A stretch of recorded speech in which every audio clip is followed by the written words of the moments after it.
Howdy, folks, and welcome to Adventures in Alberon, our 5th edition Dungeons & Dragons game. I'm Joe Treff, your Dungeon Master for the evening, and joining me, as always, are Matt, Miles, Ali, and Tina. Thank you so much for tuning in. This is the 63rd session of our D&D campaign, which is now coming up on 2 years, which is pretty crazy. But before we get into that, a couple of announcements. I mention it every week, but just so people are aware, we have an Instagram, a YouTube, a Twitter, I think a Melee, which is like the Imager's kind of answer to gaming things. So check that out. We're at Alberon RPG on all of those platforms. Additionally, YouTube is a great place to check up all of the old sessions that we have. It is now well organized and everything is condensed into a single playlist. So from session 1 to 62, 63 starting tomorrow at 8:30 p.m., you can watch every single session, which is now, I believe, over 300 hours of D&D, which is also super cool. And then finally, the only thing that I have left that I'm going to announce, I have a cool project in the works, but that I think is going to be a next year thing. But Sirenscape is what we use for all of our music, our sound effects. It's a great digital tool set for Dungeon Masters to add a little bit of ambiance to their game, or you could use it for literally whatever you want. There's a whole bunch of sounds on there, from deserts to oceans to cities. Just listen in and you'll hear more. And also you can add your own stuff. Oh, right, yes. Yeah, our favorite song is no longer on there. But maybe it's like lost in a different sound set. I don't really know. But I'll look for it. But Sirenscape, great digital tool set. Check that out. And with that, I believe that is all the announcements that I have. With the exception of probably just some scheduled stuff, actually. So next week, we will not be having Adventures in Alberon on Friday because it is Christmas. So, we have stuff that we'll be doing. Presumably, you'll have stuff that you'll be doing. We're all going to be busy. So we will not be meeting next week. The week after, I still have to figure some stuff out on my end, but I don't know so much that we'll be meeting that week either. We'll announce that as we get a little closer. So that technically means that this is, no matter what, the last session of this year, which is pretty cool. So a little bit more festive. I have a Santa hat, got some Christmas lights in the background. I don't know if those are up on the camera or not, but this is technically our holiday session. Peace out, 2020. Yeah, for real. So with that, we can jump right into our recap. And musically, it works out perfectly as well. All right. So, Finger Gang. When last we played, we began the session on the edge of Yorn, this floating city of the cloud giants above the north, clouds beneath. You recently rebuilt a section of it, completely transforming the landscape in the north, lifting a mountain range in the territory beyond or around it up and into the sky. But come morning, you descended, including a leap of faith jump from Shae, which involved leaping through the cloud cover, something like close to 60 feet to a platform that you assumed was beneath, but ended up working out fairly well. You found a rope ladder that had been used presumably by the Ninth Path monks to reach Yorn initially, and utilizing that and the athleticism of some of your party, you were able to get down and at long last touch down on the snow-covered ground of the north below. You traveled north, winding east in the direction of Kol Taram, most of the first day going relatively smoothly, but being visited by an ice storm overnight. You awoke to find the ground coated in thick, slick ice. For the most part, you made it without issue, Morwen, in fact, embracing this new landscape and running and sliding the majority of the way. Heinrich, you really had some trouble, falling multiple times, really slowing the party's progress initially. It took you most of the day to reach the base of Mount Taram. There you were able to come across a gentleman who had a series of donkey-like creatures with heavy, thick braids that seemed to cover their face and really insulate them from the cold weather. You rode these donkeys, or you never got their name, but we'll call them donkeys for the time being, up and into Kol Taram itself. You received a hero's welcome, with many people recognizing, Guntir especially, but all of you, as heroes that liberated the city from the grasp of Kindscale, the deep dragon. You decided almost immediately, Guntir and Morwen, to go shop. You visited the jewelry store called the Finest Jewel, named after the owner. Morwen, you pawned a number of things. Guntir, you were able to sell your massive gold chain, so no longer do you have the bandolier of the giant's necklace around you. You managed to locate a fence called the Shady Corner, run by a turtle who offered you a couple of things, although nothing that seemed to really capture your interest. You made your way back to the Ring of Gold and found a room within the Alkin, kicking out a diplomat from somewhere else. You managed to discover through your book, Heinrich, that your mother was already in Calypsos. Discovering this, you realized that your next destination was probably 1000 Gates, the area that your mother had been known to be in, and, as Morwen had pointed out, the place where Rhodesia, who you all know as Ro, had traveled to after one of the very first sessions that we had, before we even streamed. Edelweiss delivered the armor, Guntir, that you had ordered, ahead of schedule, and fully prepared for you. So, Guntir, for the first time all campaign, you actually have appropriate armor. This sort of plate mail. So long. Really? Yeah. This plate mail with inlaid scales from Kind Scale herself. And in offering her a few items in possible trade, Heinrich, you pulled out the tear strand, this long necklace of diamonds. You discovered that Edelweiss was drawn to these, an artifact from her people, the Drow. And in this conversation, you learned that she knew of the Staff of Twisted Fates, Shae. Her able to tell immediately from the little bit of chain attaching to the necklace of the binder. Being late at night, or relatively late at night, and sensing that you were all somewhat tired from your journey, she departed, promising to come back at first light. And that brings us to tonight, where all of you, or not all of you, but Heinrich, you holding your book, with the rest of your party having asked for you to ask if there was a way to restore the Staff of Twisted Fates. Heinrich, you had written within the book these celestial glyphs asking that question very specifically, kind of honing in on the exact nature of what you wish to ask. And as these glyphs reemerged, it is a longer response than you've ever received. And even as the first words kind of come and form fully, they begin to fade so that new ones can appear. It's longer than just a page of text. And it reads, "The Staff of Twisted Fates is a means to an end, and there are other means. It was not the first diotic tool, nor will it be the last. If you wish to restore this item, beware. Gaze too long ahead, and you'll find the future upon you all too soon." And just as that fades, a list begins to appear. One word that then fades and leads to the next. The Cold Forge, the Balefire Connector, Emberset, the Triangle of Zelvet, the Amethyst Spire, the Never-Ending Breath, the Eye of Atozovax, and more. Drifts off, and you sense that your response is ended. Well, shit. Does any of that sound familiar to anyone? I mean, Cold Forge, obviously, but why... Is that, like, where we would go to make a new one or something?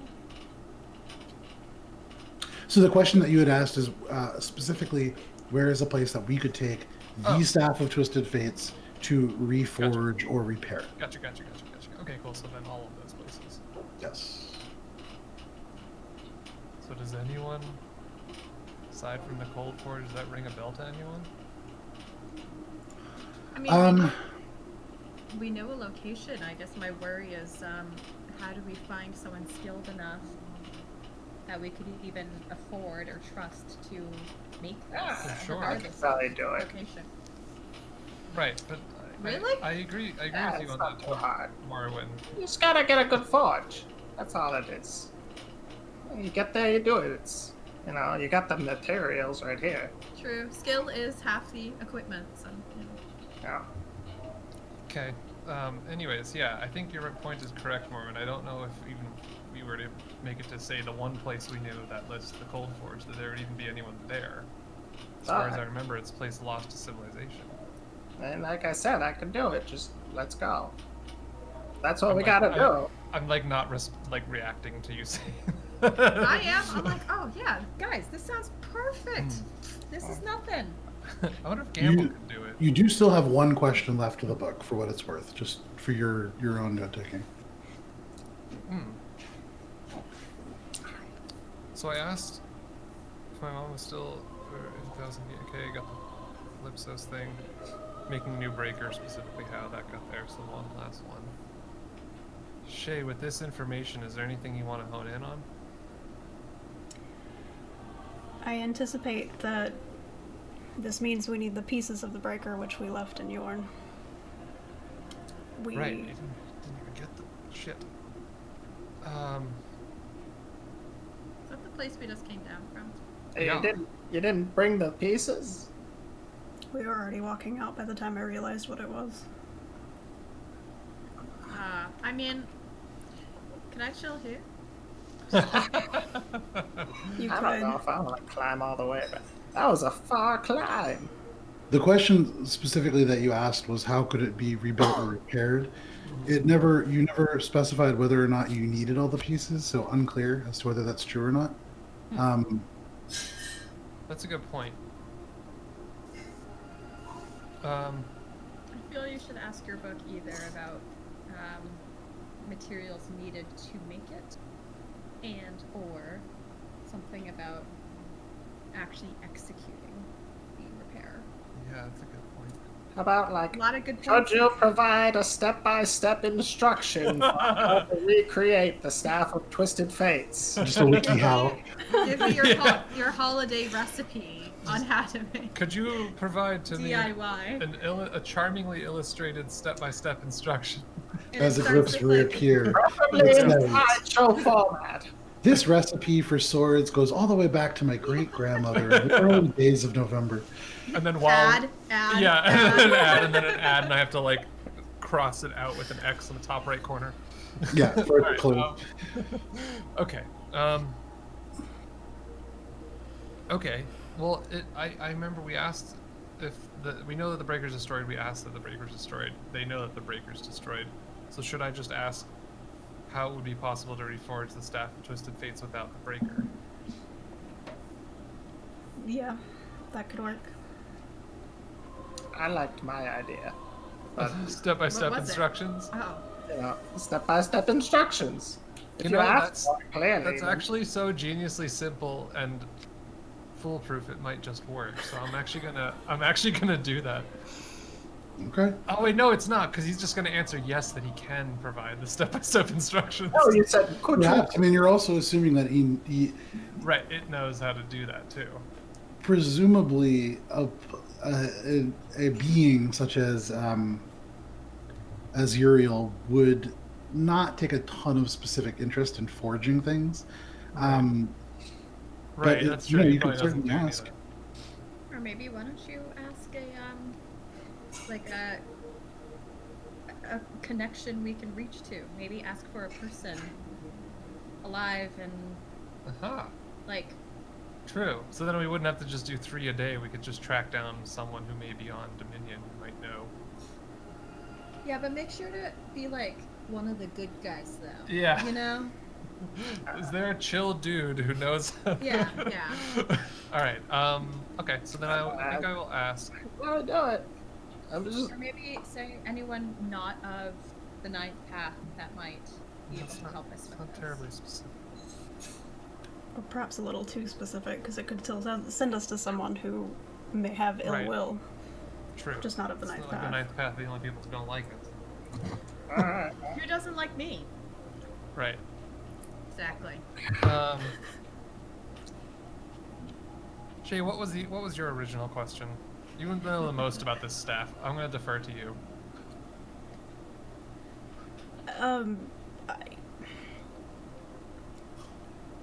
Repairing or substituting the broken piece, if there's a way to do it. Right. would be my current concern, but Okay. I guess then I'll ask, what is the way to construct the Staff of Twisted Fates if we only have the binder and the maker? Okay. You write these glyphs into the paper and they fade beneath. And as they reemerge, they say, give me just 1 second, I have to find it. The Staff of Twisted Fates that only served as one of the Triwards that helped beat back the dragons. If you have destroyed a piece of a Triward, obtain an element of one of the other two. And this fades away, and you begin to think, not terribly useful, and suddenly 2 other names appear, or 3, I guess. River and Ruin in Darby.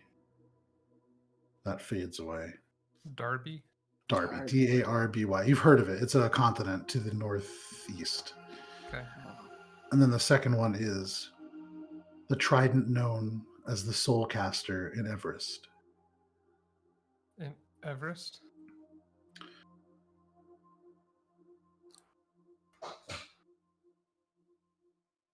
And those fade too. So, What's that mean? what'd your book say? What was it say? Triward? Yeah, so the Staff of Twisted Fates is but one of the 3 Triwards. Right. So it seems like there's 2 other powerful artifacts akin to the Staff of Twisted Fates that exist in this world. What was it? The River and Rune? There's 2 weapons. They're called River and Ruin. Okay, Ruin. Okay. River and Ruin, which exists in Darby. Mm-hmm. And then there's the Soulcaster, which is a trident located in Everest. He said that if we obtain pieces of...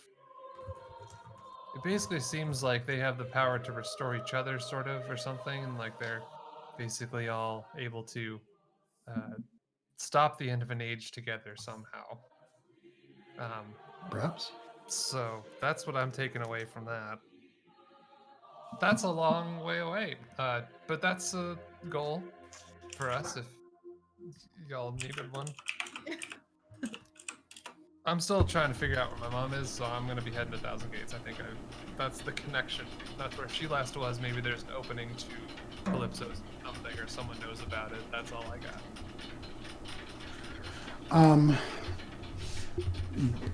Probably given the amount of time that's passed, it is roughly, just so that you guys are aware, 8 o'clock. It's getting a little bit later. You guys have traveled quite a bit. Heinrich, you are forming multiple bruises on your body from the places that you've slipped and fallen. So just for what it's worth, you guys are getting close to a period where you guys are probably getting pretty tired. All right, I'll get out of the bathtub because that's where I've been this entire time. You guys have been roughly arranged in almost like an almond shaped, with Morwen in the bathroom, Guntir kind of halfway in the door, and then everybody else on the outside. All right, I'll get out. I'll just do like a really aggressive shake. Get everybody wet. Little water droplets go everywhere. Guntir, you receive the brunt of them. I'm start taking off the new armor to go get in the bathtub. Hi, it was clean water. It's fine. I'm clean. Got all your hair in it. Cat hair all over me now. Nothing we can do about that. Oh my god, the drain's probably so clogged. Anyway. There isn't a drain. It's not like plumbing. This is probably filled and emptied by actually, you know that it's filled and emptied by a person. You met the girl who was restocking it. Well, yeah, I dry off and I get into my PJs. If we come back here, new rule is you use it last. So much fur. Well, what am I supposed to do with the fur? I don't know. Stop brushing your hair or something. Well, but I can't reach my back. Will you brush my back? Will you help? We'll talk about this later. Shut the door. New level. So, New level of friendship. Gunter bids. Is there anything that you guys wish to do before the night comes to an end? Heinrich, you have this kind of period throughout the night, so if you have things, we'll come to that after. But before going to or finding rest, is there stuff that you wish to do? I think as Gunter is in the bathroom, laying in the tub, he's just pondering, and I'm gonna go ahead and before I fall asleep, use my which one is it? I always get it mixed up. The divine intervention. Yeah. Okay. So you're gonna roll a D100. Yep. And I'm gonna just think like, if only there was some way that we could get this staff created quickly and easily, so that we could be on our way to our next destination. I'm gonna like dip under the bath water. Nope, that's a 68. Okay. Oh, so close to greatness. Almost. So I come up. You go beneath the bath water. Do you open your eyes underneath? No, there's so much Okay. cat there. Of Yeah, course. even though the water itself is this like delicate shade of almost pink, and the smells that rise out are fragrant and floral. But as you burst from the top, little bits of foam going everywhere. Your wet dwarven platinum hair with elements that have been kind of burned away just seems to almost become like a little crown around it. But you don't seem to receive an answer to that question. All right, I'm gonna get out and go to bed. Okay. Make Well- your way to bed. My nightly ritual. Yes. Anybody else? Shae. Nothing pressing. Okay. Morwen. You ta-da into your PJs and go to bed. Heinrich, is there anything you wish to do over the course of the evening? I don't think I have any items that I would like to find out more information on. So I think I'm just gonna study more Elvish. Okay. As the night passes, you can mark off 3 more hours of Elvish. Yeah, almost got 18 hours. I have a question. There you go. You said a few Elvish terms, and I believe there's like different accents to Elvish and everything. There are. Do I recognize his as the same as mine? I feel like accents come from make Or a- has he not stuff. said enough? Well, so make a history check. Send me up for failure already. You're the one that's asking the questions. You built the character. Heinrich! What? Nah, just talking Elvish, damn it. You're I'm sleeping. trying to sleep. 5. The thing about the kind of Elvish that Heinrich is learning, it's very basic, and it hasn't really gone into words, terms, or phrases that would really indicate where it's from. You do know that the Elvish that you learned is from a wood elf and roughly based in the Spring Court dialect. There are courts for each season. There's 4 courts. Each one has a dialect, and there's an ancient dialect which not spoken by anybody you know, but you've heard of it, called the Court of Stars. But you have no idea.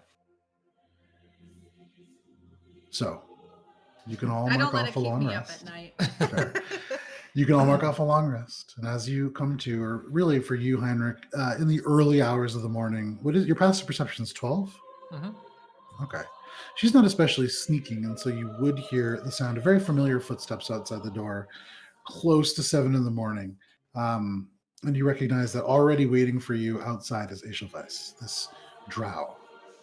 Although the footsteps although they are certainly hers, she has a very unique way of walking. There is something weird about the gate. Mm. I'll crack it open and look. Okay. You crack the door open, and out in this sort of hallway, you can see, and given the time of morning, there's another door opening down the hall, one of the normal rooms, not the suite that you're in.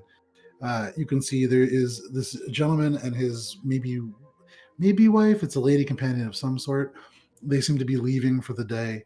You can see the male dwarf of this couple kind of looking at the person in front of the door before they are yanked by the woman. And you can hear as he's just kind of tugged down the stairs, receding away. You just hear, "I wasn't looking!" And in front of you, um, although you certainly heard Edelweiss's walk, there is a dwarf.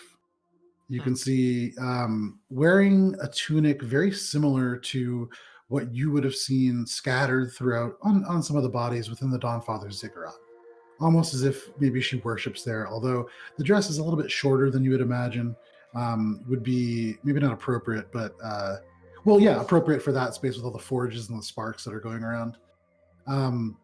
It is a very attractive dwarven woman wearing them. But she looks up at you, and with Edelweiss's voice, she says, "I've returned. Please let me in so I could remove this disguise." How do I know it's you? Ask me a question. What did we talk about last night? What did I show you last night? You showed me the tear strand, but Okay, that is come on not in. what I'm. Oh, and she steps through.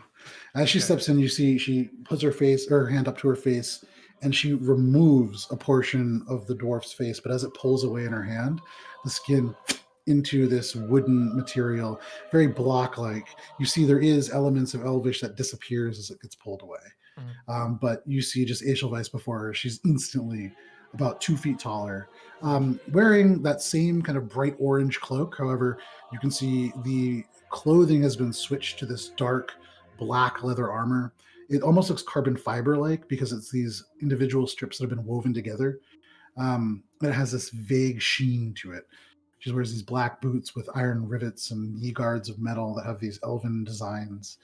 And at her hip, there's actually a handheld crossbow of a dark wood with this oiled, almost blue metallic armor that unfamiliar to you, but Guntir, if Guntir was awake, although he is not currently, he could probably recognize it. But she seems a lot more combat ready than she was previously. You look dressed for battle. What's going on here? Well, those who are involved in Ganmashan typically are said to leave a trail of bodies behind them, and I do not intend to be one. What? Ganmashan. Say that again? This is why I came. Please. And she walks over to the table and pulls out a chair and sits and kind of just gestures to one of the other chairs. Sure, I'll sit down and like have Nod out. I feel like I would have had Nod out all night, so never mind. I'll just sit down. Nod just kind of wakes up briefly. You see the feathers ruffle around this familiar's neck, and then you sit. She looks at you and says, "The tear strand is a relic of my people. Right.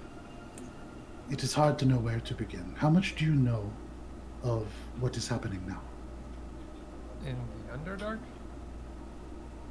Or No, you mean in the world? in the world. Oh, man. Lots of pieces, few connected.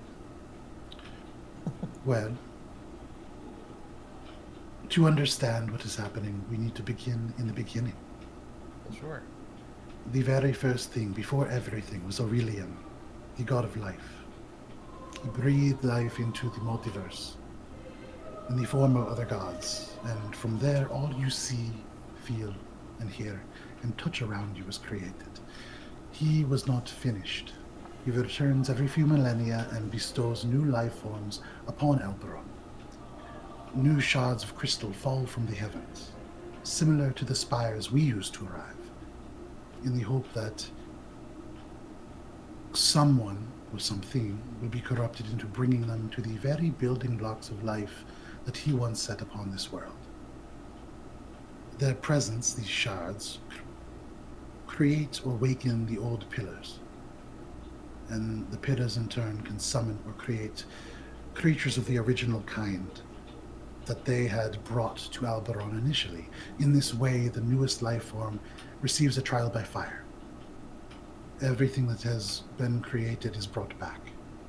Only the strongest will survive. In the first age, it was the giants.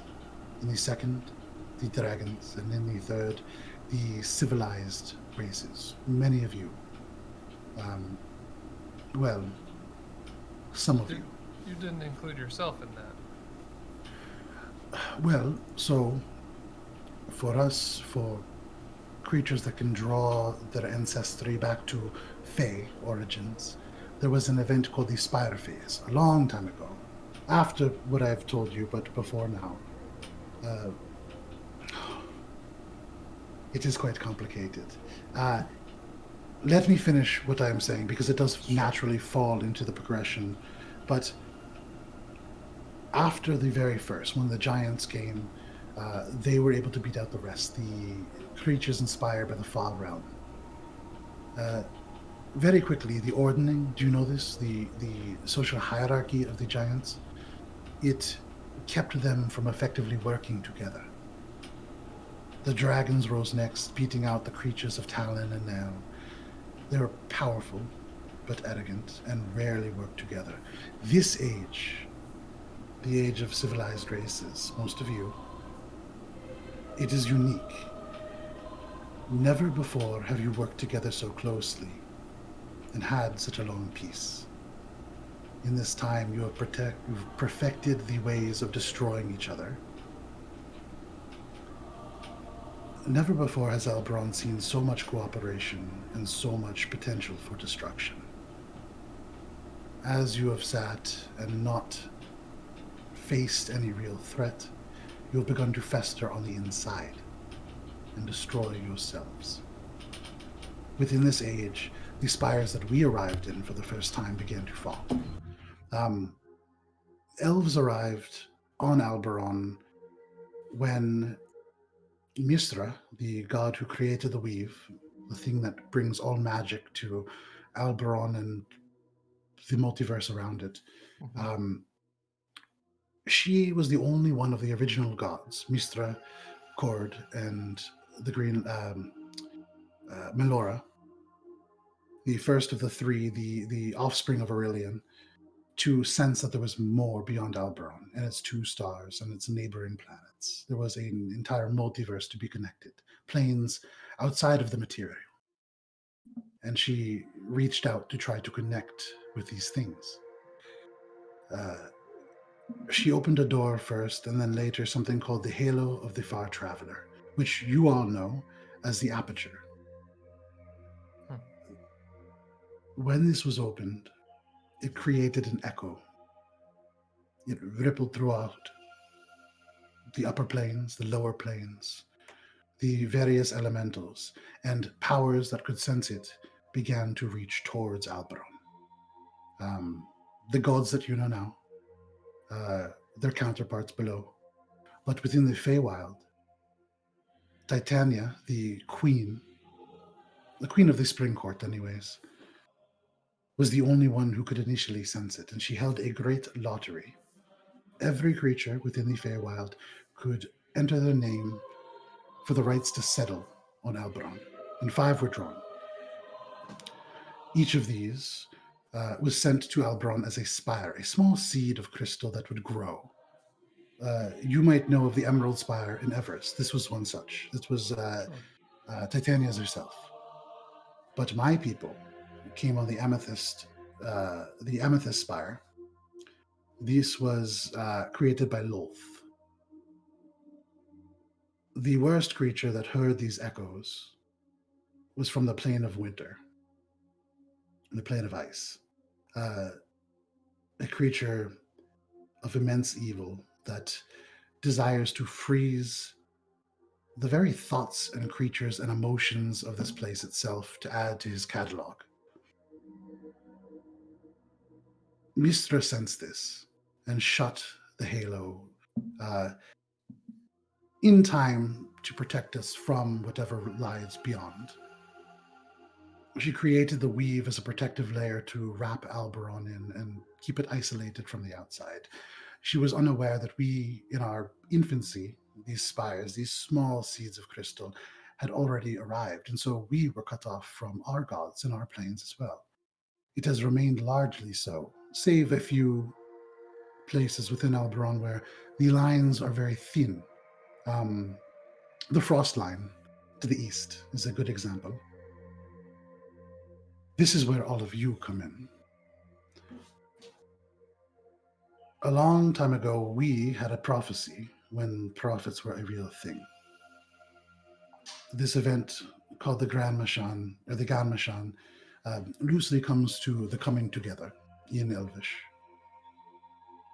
It was the arrival of a group that could once again open the path so that we might be reconnected to our gods.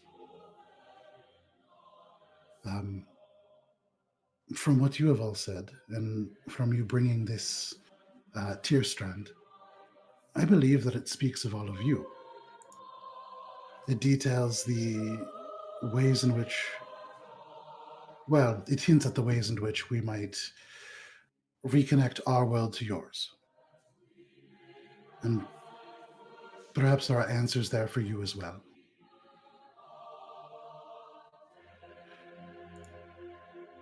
Reconnecting the worlds. I'm sure that all of you and your people would greatly appreciate that, but what would that do to this world? By the sounds of it, it would be another influx of, yes, good and people like yourself, but probably also less savory and potentially dangerous too. She thinks about this and smiles a little bit. Has there ever been a thing that is only good or only bad?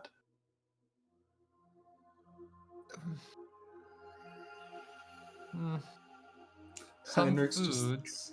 No. Yeah. What it is creating a connection that did exist already. Already. This is a hard accent. I don't know if I chose it. Yeah, it's all good. Things that are good and things that are bad can travel freely between the two. So, for instance, Titania, she is benevolent. The reason that she almost immediately won one of these spires was because the creatures of the Feywild saw the bountiful fields, the beautiful creatures, and they sought to see that expanded. But there were others that came as well. The Onyx Spire, for instance. So 1 second, I gotta pull it up so I don't tell you the wrong thing. The one who won that was Kenoth, the Exsanguinator, and the Undying Court. They actually drew 2 lots, but were only given the single spire. That exists within the Kingdom of Unending Night in Northern Everest now. That is a very dark creature.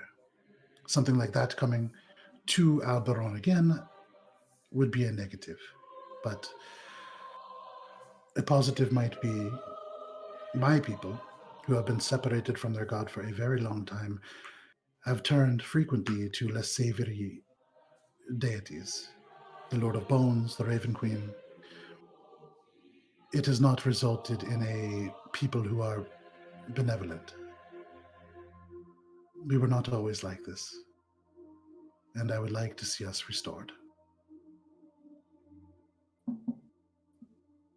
Not gonna lie, I do like the sound of that last part, for sure.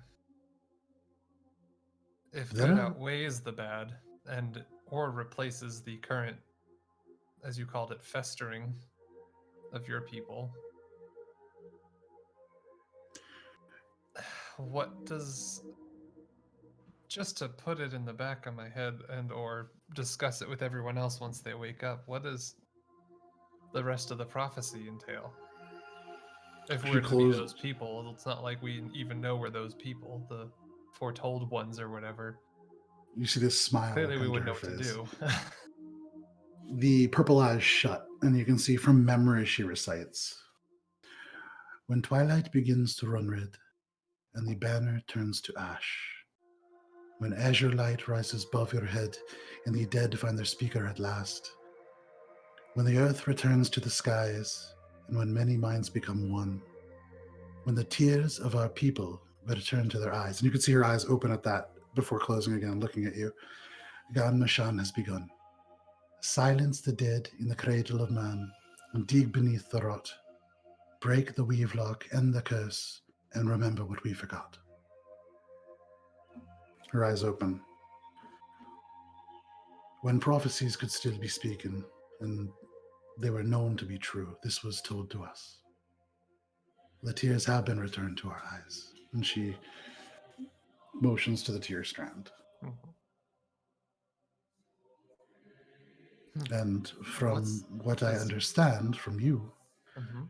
the earth has already returned to the skies. Interesting. Didn't mean to do that one. Intention, unfortunately, often doesn't matter. Right. True. Prophecies and all that. These words Well, have that's- existed for over a millennia. You see, that's curious because we'd been working on our own prophecy that was given to us by an elf ghost, to just put it bluntly. An elf ghost named what? I have it in my brain here. Let me Rolodex backwards. Sure. You would remember that it was because it was it was literally, I think, the second. Sure. I'm like fairly certain I remember it. It's someone's veil that I had. Still have it. Vera something? Yeah, Vera Waith. Sarah Fawcett. Sure. Vera Fawcett. Nice. No, what is it? Vera Windleaf? Vera Waith. Vera Waith. Waithe. Yeah. Oh, Which means Windleaf, right? Yes. Okay. I did write it down. Awesome. That's literally a year and a half old information. It is. She smiles a little bit at this, and you can see that she's not surprised. Sure. That is the sister to the prophetess that gave ours. Well, would you The like to? Saladar Waith. Would you like to hear the prophecy and maybe we can combine them to see if they're related? I would love to hear this prophecy, but I would doubt that they are related. Okay. Masaladar and Vera were separated early in their years, just after the Spire phase. It seemed that Vera's is more foretelling of all of the pillars, or at least those who seek to control them, I think. Or maybe Perhaps all they the are pillars. related. Are there 8 pillars? Do you know of this? Is that something that is in your history? As far as I know, there is... Well, actually, here. As far as I know, and I am fairly confident in this, there is 6 pillars so far. Okay. Now, from what I can understand, and most of the information that I have comes from sources in the Underdark, so limited to what you have all experienced and done. The Pillar of Scales has certainly been activated. I think things that happened here prove that. I have heard that the Pillar of the Mind, deep to the south, has been thwarted by a group that call themselves Meld. And then, from what you have all said, this event that opened the halo of the Far Traveler, the Aperture, seems to have required the dismantling of at least one more. So only 3 could remain.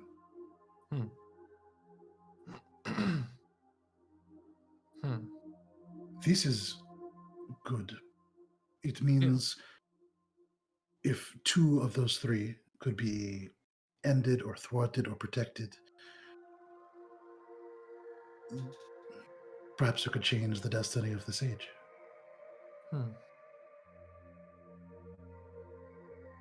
Okay.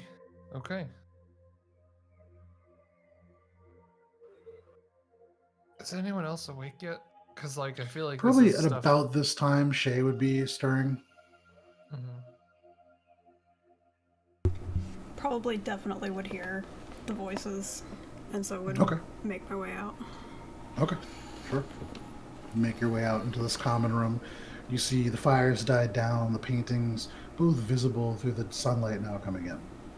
for what it's worth, outside, the artificial sunlight has come on, and it is morning in Colcheron. Mhm. So, there's one last thing. I guess you mentioned what is it, the amethyst? The Amethyst Spire, yes. Right. Somehow that's related to the Staff of Twisted Fates, and I'm not exactly sure how, but have information that it might be helpful in crafting powerful artifacts, I suppose. That would make sense. I have not been in many years, but the Amethyst Spire is one of 2 that really remain of the original 5. Right, that and the what is it, emerald, right? Yes. Does that sound like a possibility? Yes, within the Amethyst Spire, which still beats in the within the Amethyst Spire, the heart of the Fae still beats. It is located in the Underdark, in the region known as Alotho Valdun. I am not permitted back in this place.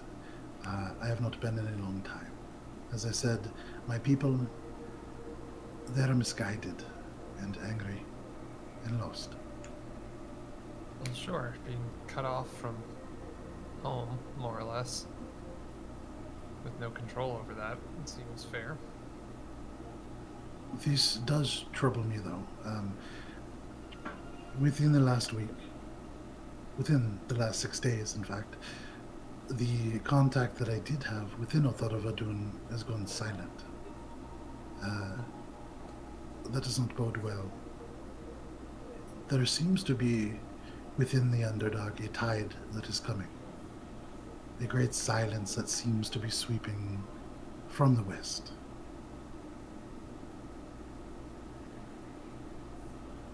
If this place is still attached to the Feywild, if it has not been severed by whatever has transpired there,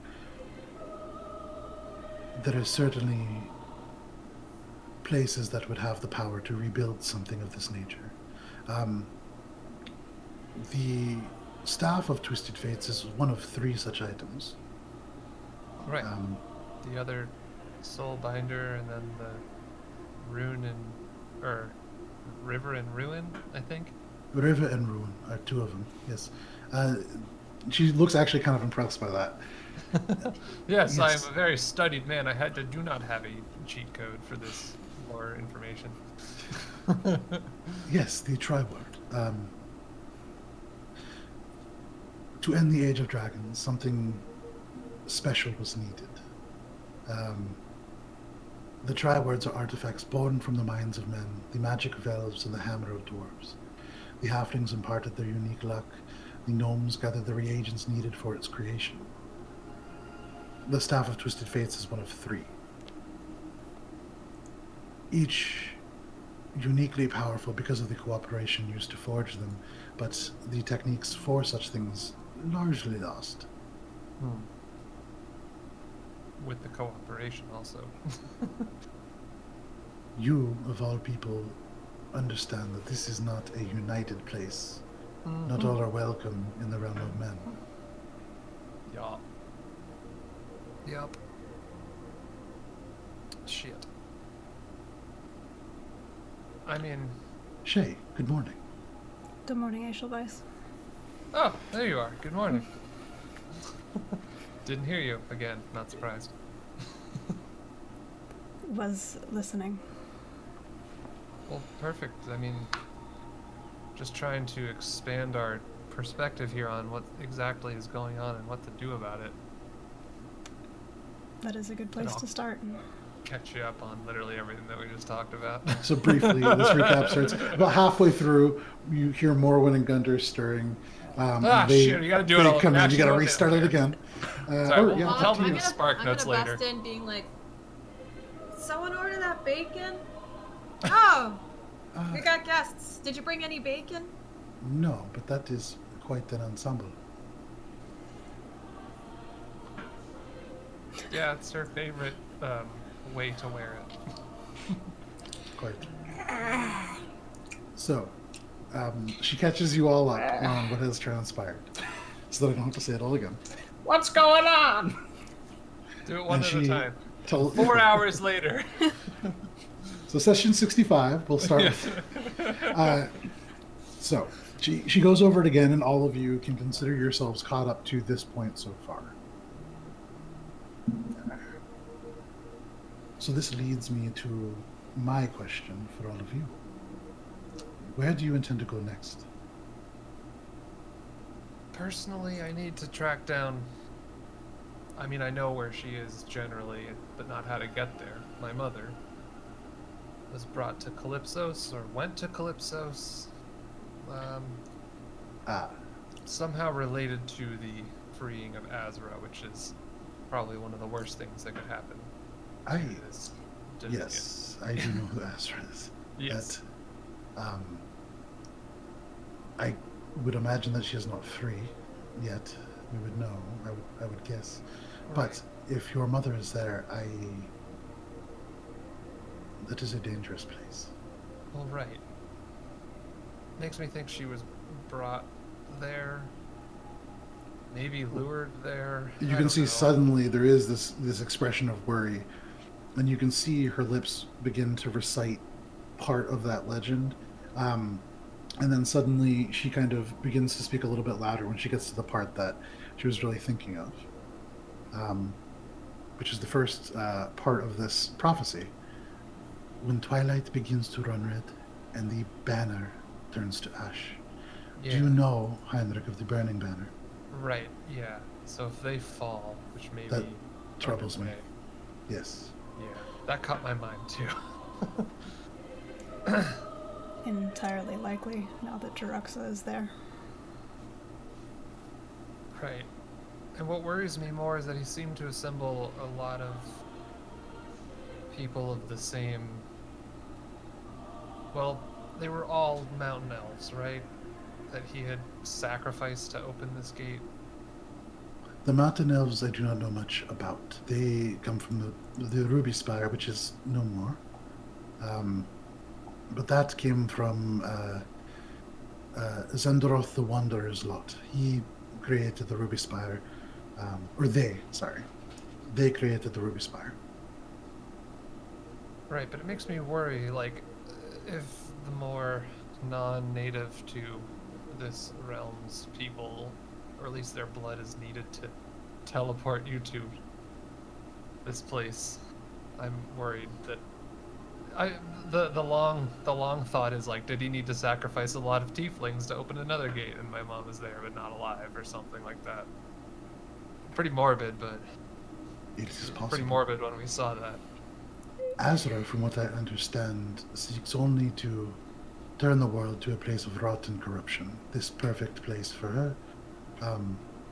I do not know what sacrifice might be required for that to occur, but either way, she's not a good thing for Alberon. Right. So you go to 1,000 gates. That seems where I still can't shake it. I need to track her down. That's the last place she was seen on this, well, plane. So that is fortuitous for me. It seems as if the path that you head on already is one that will help indirectly, but my people. If you could be on the lookout for elements of this prophecy that I tell you now, please let me know. Sure. What's the best way to reach you?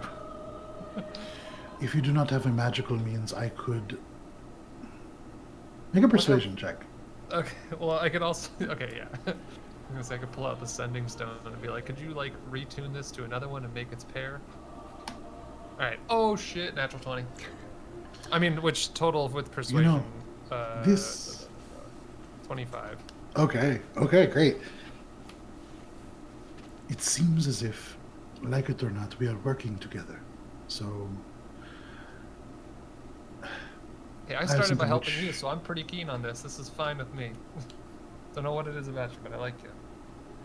This will work on this plane, but if you end up venturing to Calypsos or beyond, they will not function quite as well. Okay. But she pulls from underneath the cloak this very thin navy blue, almost like a backpack. And unbuttoning the top clasp, she reaches in and pulls out a small wooden box, like a treasure chest shape, like this reddish kind of wood. And opening that, you can see there are a number of these small roundish stones, which you know are sending stones. Okay. There are 6 of them. She pulls out 4, and Oh. hands them to you, Heinrich. Mm-hmm. Takes Can't go one for it out, too? closes the box, and returns that. These should work to communicate to whoever holds them, but do not lose them. That would give somebody direct access to this communication network. Right. So I'll keep 2 and give 1 to Shae and 1 to Morwen. Wow, hey. Well, we've all seen how I- good you are with keeping your stuff. It's not my fault I got ambushed. You are I- ambushed, Guntir. Yeah, the Niners. That's what we call the 9th path. It's a lot easier. 4 to 6 Niners. 4 to 6 now. And, 4 to 6. they took everything. That is a shame. But, Heinrich, I would say we would all benefit from staying together on this. Right. I was just I mean- giving you a hard time. Plus, Gunter, if we do make it to Calypsos, you can Yeah. maybe get your stuff back. Yeah. A little bit Just of falso. beat an old man while he's down. That's fine. Lose everything. Hey, let's continue to pile on the hurt on old Gunter. But you have new armor, Real so it nice shouldn't hurt armor. that much. And you got that really cool gourd necklace now. Yeah, real nice, Heinrich. Good morning to you too. Where's You the know- bacon? I know you don't sleep anymore, but maybe you should. You don't smell any bacon yet, Morwen? It's Still still only about 8 in the morning. It's still pretty early. Alright, but yeah, so I pass them around to everyone. Okay. Each of you can add a sending stone to your inventory. This sending stone you can utilize to contact any of the, or all of the connected sending stones, which is 6, as long as you are on the same plane of existence. Awesome. If you are not on the same plane of existence, there is a small chance that it will not work. Right. Like the one random time I got wind of, Matt, what was your character's name? Anasu? Yeah. Yeah. I got small wind of Anasu talking to someone trying to make a deal. Yep. It was a little uh-oh-y. You like went to the wrong radio channel. Accidentally caught into like a drug deal gone wrong. You switch it over again. It's like the number station. Yeah. Alright, so I have 2 of them. I'm gonna mark one as paired with, I don't know, is there like a Wait, you, Cool. you are keeping those? a cool feature? No. I have one Oh, tied to I understand. Anasu's, and then I have this one. You can just put a little A in the corner of it, just so you know it's from Anasu. But it's not. They're not functionally different, other than the stones that they're paired with. Right. Do they look different, or am I gonna get confused? They look vaguely different. Yeah, I mean the one that Anasu had is almost like this, like I want to say soft green, like a mint green kind of, like some kind of agate perhaps. And then the one that she hands you now, these are all perfectly smooth blue stones. Okay. I can't do sending stone A because they're both Anasu and Agelwitz, but hey, whatever. There you That's fine. I'll just do this one. Just do 1 and 2. No, The I one's got the first one you got. There you go. I'm gonna just separate the different part of my inventory. Okay. Well, who's the last one would be for, just in case we accidentally start communicating with someone we don't know. You have a 6th there, right? Well, yes, they're just a set of 6, so I Okay, would cool. just keep it. Alright. If you need it, I can give it to you. No. It's probably safer with you. Your eyes dart to Gunter, just imperceptibly almost, but just enough so that you kind of see. And she says, "That makes sense."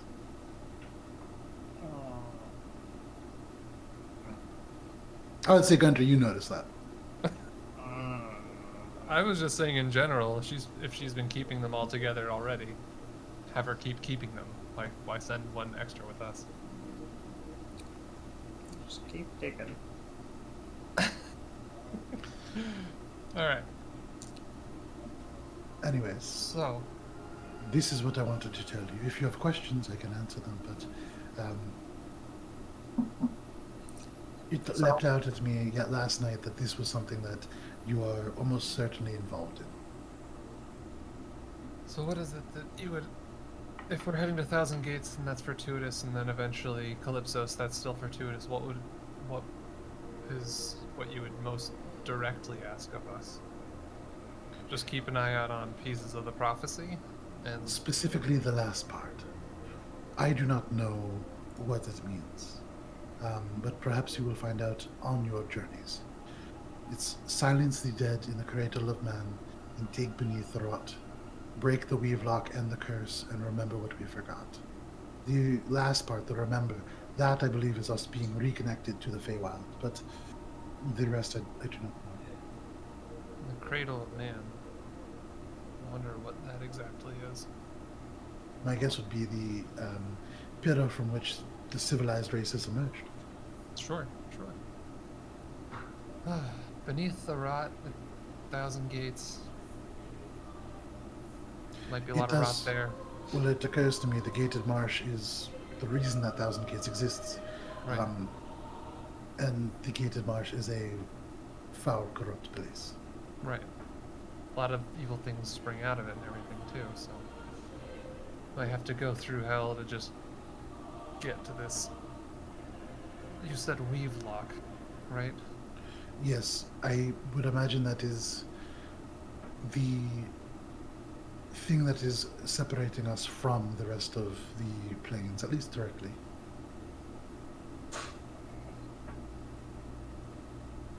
Well, we'll at least go investigate it. Seems like even before we headed north from Port Quinn months ago, there were terrible things happening there, so maybe we can help out anyways while we're there. As long as there have been people on Dominion, terrible things have happened in that marsh.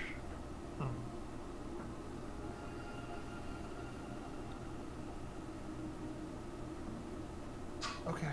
Well, is there anything else before we discuss what our next plan is? That is all that I came to tell you, but if you have any questions that any of you wish to ask, now would be a good time. But otherwise, I can leave you to planning. How's my ring of telekinesis coming? Slowly. This was something that needed to be done quite quickly, I surmised. Yes, that's a much better use of the immediate, time. The ring of telekinesis requires some components that are difficult to track down, especially with everything that's happening in Kotaram right now. But in another few weeks, I will have what I need. Okay, good. And now I can check in directly. Yes, Great. and I with you. Correct. Well, all right then. Suppose if we think of anything that we need, We'll be in touch. we'll yeah. I'm gonna take it out We'll as rock like, about it. testing. We'll rock about it. She nods and she says, I'm right in here, so you don't need to use that, but... Oh, cool. Wait, hold on. Give me that. Hello, and I'm gonna put them next to each other. Yeah. Does it do You can that? see- feedback? And you're worried about me. There is no feedback loop, it's not a walkie-talkie, I'm but just kidding. she nods, looks at you, Guntir. And what about you? I mean, you look at these two buffoons playing with your rocks. And then you're eyeing me with suspicion. I see No. what you're doing. You're just like Heinrich. Hey, you said my name right. There is talk about you, Guntir, this slayer of nightmares. Yeah, everyone talks. Guntir Truesteel is the name that I have heard, but I do not believe that Guntir is your first name. I think there is reasons that I am not immediately trusting of you. Yeah. Well, Good talk. All right. Again, if we need you, we'll if we think of anything we need, we'll be in touch, I suppose. Wait, She so can you nods. communicate to other realms? Takes two What? steps forward, turns back. Yes. Do you mean me in particular, or just people in general? Both. Can Yes. you? In a limited capacity, yes. I cannot contact the Feywild. I cannot contact the elemental planes. Mostly is what I can navigate through. Interesting. That's pretty cool. All right, bye. Goodbye, Morwen. And she turns and exits. You hear the door behind her, and you hear the footsteps recede. You are now alone within the common room of the Alkin. Well, that was a lot before coffee. And around this point, you guys have your breakfast that arrives. It is this large spread. You would notice that there is all the bacon that you are familiar with. There is this, yeah, there is what appears to be elements of fruit, which within Culturam not super common, but like a fruit salad kind of situation. There are eggs. There is bread. A little bit more of a thorough spread than you've received before, actually.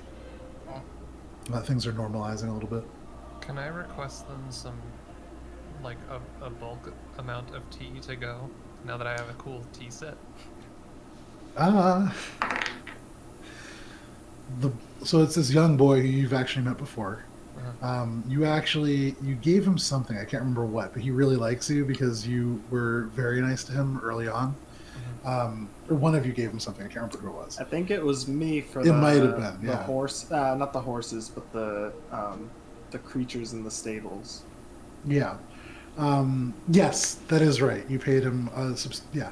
So I gave him like a whole like 5 gold pieces or something. Wow. yeah, for a free service, you basically tipped him like $500. So yeah, he definitely remembers you guys and he likes you a lot. You can see he smiles a little bit, and this young dwarf, he's probably in his 20s, which for a dwarf is like a baby. He looks at you and nods, and he says, "You know, tea is really expensive around here, but you've all done me a lot of good, and I can probably help you out. Just if anybody asks, you didn't get it from me." He Yeah, winks. I've already had it, and I had it the whole time, and I wait. Let me go get your tea for you then. And he leaves, and maybe like 20 minutes later, comes back, opens this bag. From the bag opens another bag, and then another bag after that, unwraps that, opens that and unwraps from within. It's all meant to kill the smell of it, because yeah. as it opens, it's fragrant, this dark black tea. Yeah, and it's So it's and looking no- at it, So it's not Goldschlager.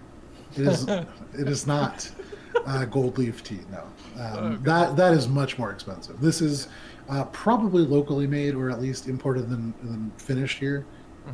But you can imagine it's going to be quite nutty, and elements of it's going to be almost more like matcha than black tea. Okay. All right, so I'll just add Sacco tea. Sure. It is roughly. I mean, it's loose leaf tea. You'd imagine at a glance, it's roughly enough for like. It's a good amount of tea. It's like, we'll say 50 cups of tea. Oh, perfect.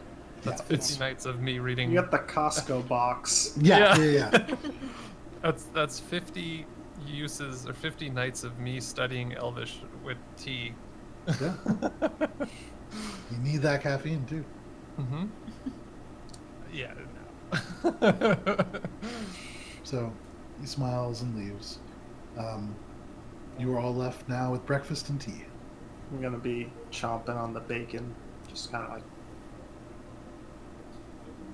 I'm gonna be chomping on the bacon with an opposite attitude. Okay. Super excited, eating bacon. Two opposite sides of the table. Bacon. Very different attitudes.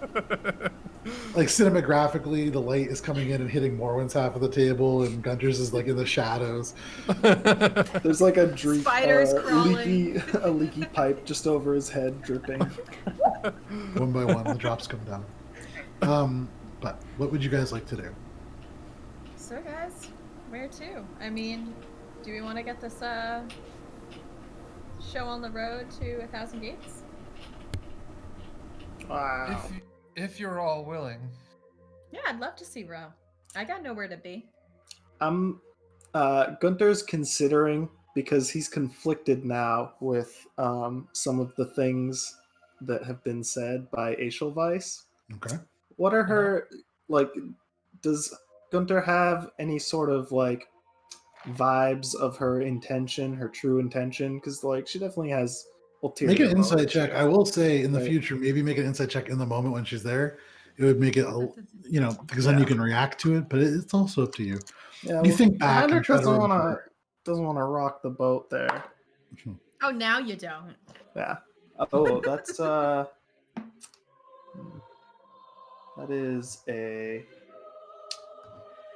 25. So in watching Edelweiss talk, you don't sense any deception. You see the way that she talks and she speaks and she gets more animated.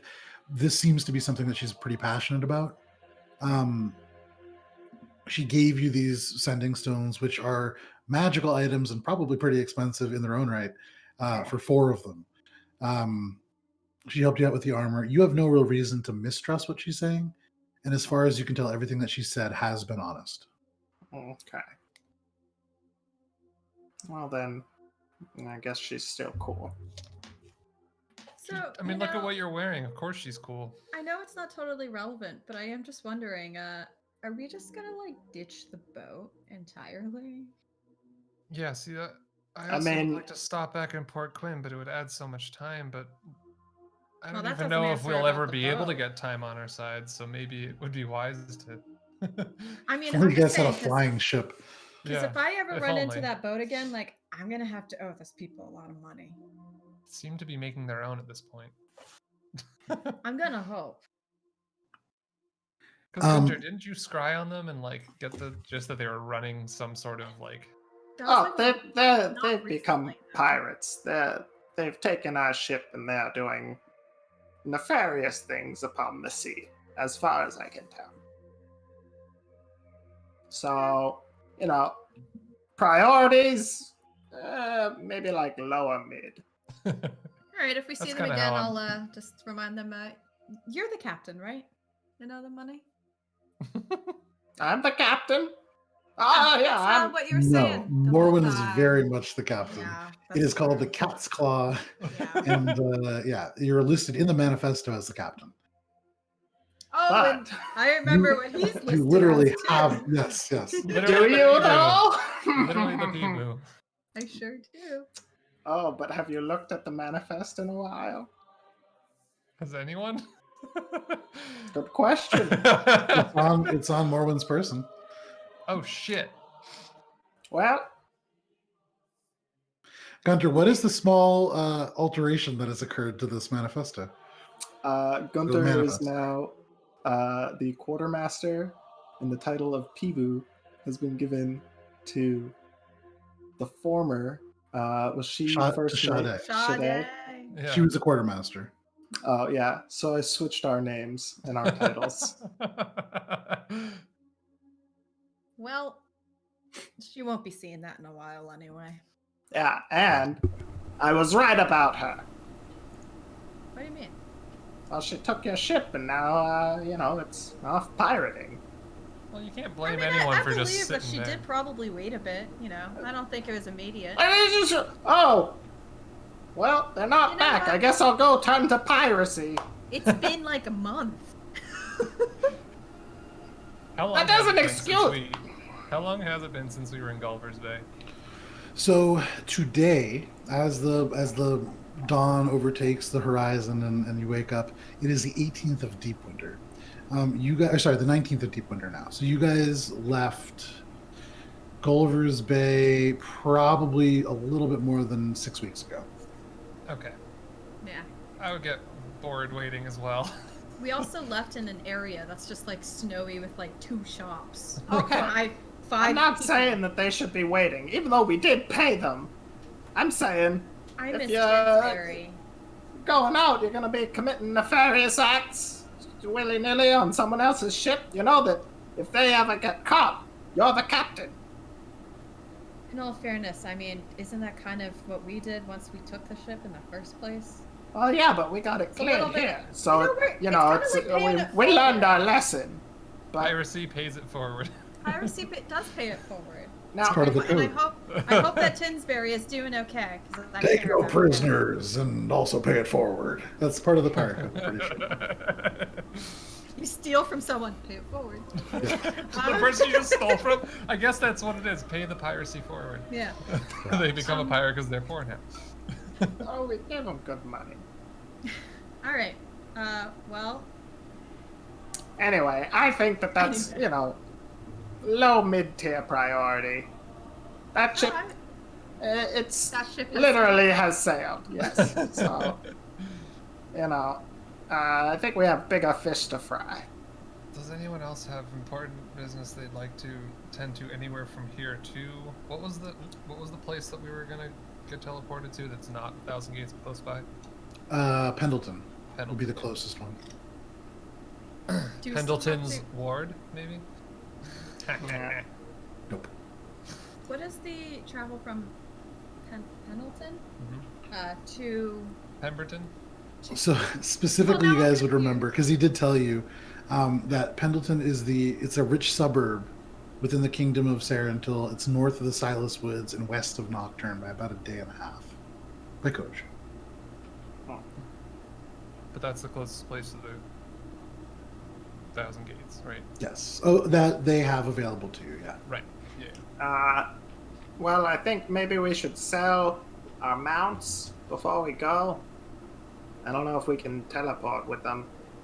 Right. Get some. Oh yeah. That's I mean, true. why don't we just give him back to the guy?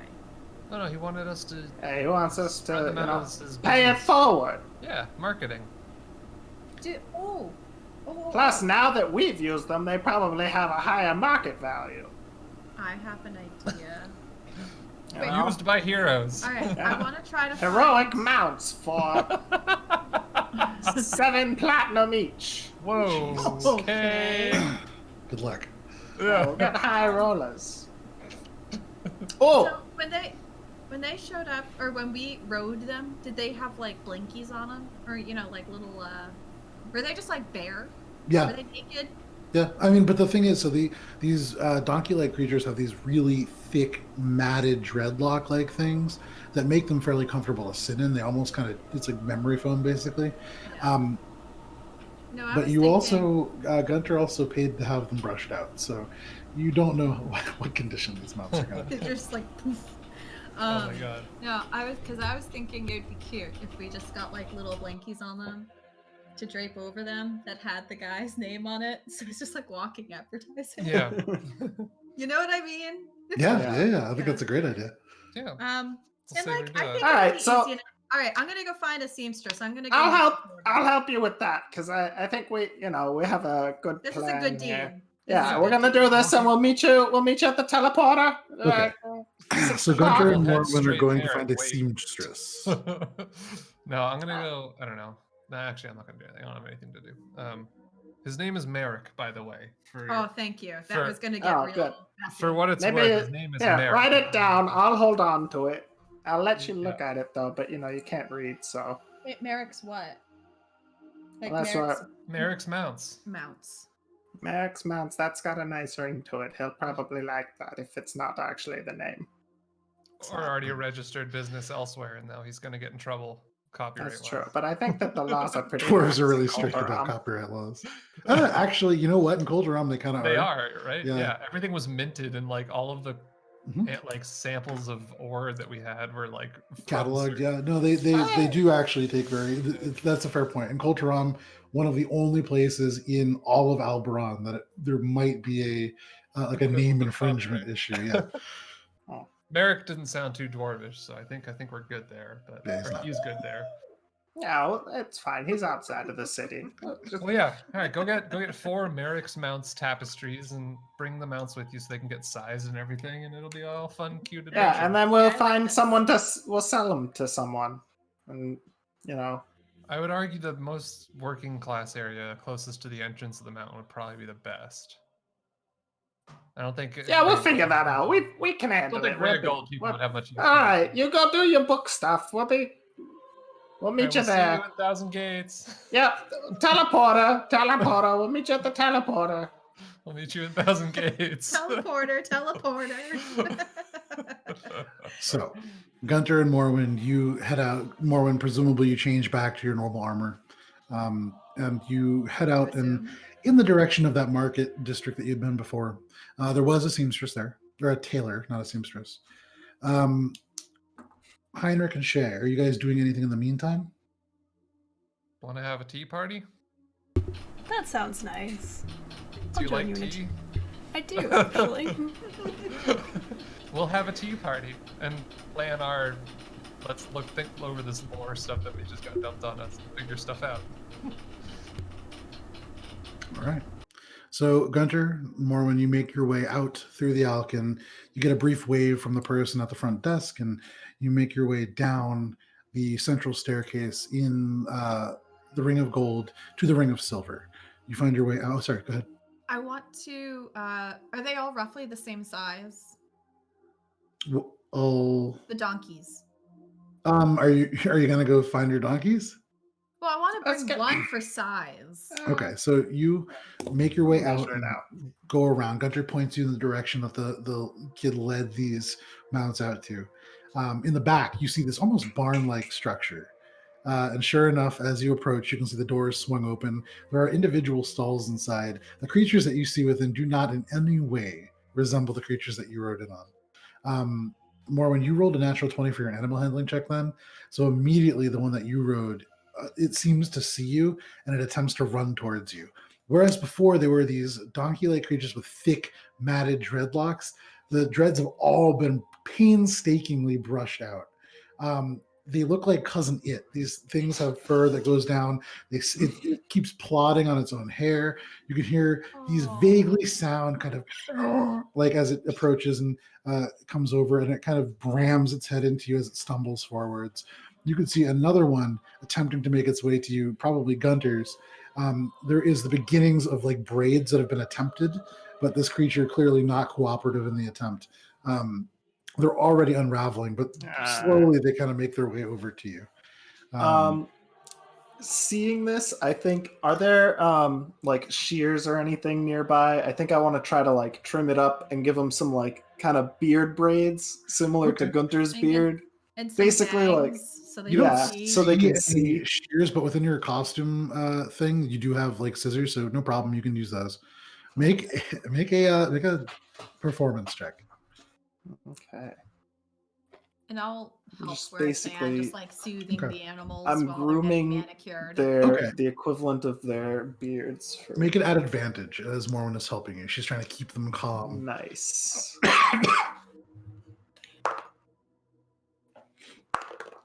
Oh, dirty 20. Okay. You take a little bit of time. That's probably closer to like an hour and a half. Dressing this donkey. You take the long strands of hair, silken in your hand. These have been like very painstakingly brushed out over the course of the night. Probably like took shifts of people to do. In fact, were you not heroes of Colcheram, you'd imagine this is not a service that would be provided. But you take them and you begin to weave them into these dwarven braids. And with Morwen helping, at first, these things do begin to kind of like tug and buckle away. You see the eyes from within this like just huge mask of hair. It's like Cousin It. Look fearful. And there is this frantic kind of, and they just try to like get away. But Morwen just calms them down. And maybe it's because you're a tabaxi and animalistic in your own way, but it seems to very quickly soothe. And Gunter, you end up with these two mounts, these two goat-like things or donkey-like things, which have these complex kind of braids that it could be pretty much however you would like. They're gonna be like identical to the braids, the double knot braid that my beard is typically in. Okay. So that they basically look like they have Gunter beards all around them. Okay, so it now is these, you see like a mule-like ears Macrame? and Did you eyes just macrame them? cleared. These It's like braids the- go down the front and around, connecting to a braid on the donkey's thing. It goes down almost to its poor knees. thing. The side, it looks like it's wearing now a saddle with two beards draped on either side. It looks ridiculous, but at least it seems, as you pull your hands away and admire your handiwork, the creature does seem happier. At least is no longer making furious noises. It's not attempting to get away from you, and more when you pull your hands away, it doesn't even need calming. It's just kind of happily standing there. You repeat the process, and you now have two very manicured donkey creatures. Now they're a little presentable. Yeah. All right. I'm gonna hop on one and go over to the tailor. Okay. All right, you I'm gonna hop on the other one and follow along. I just No had this problem. thought. In thousands of years, when this is the traditional way of dressing these animals, since they have spread to Culturam and they are the house pets everywhere, This is how most they'll things tell happen the in Gunter's story life. of the dragon slayer braid that you teach your kids. Yeah. That This is isn't the the same first that you time. put on the donkeys. Not the first time that this has happened.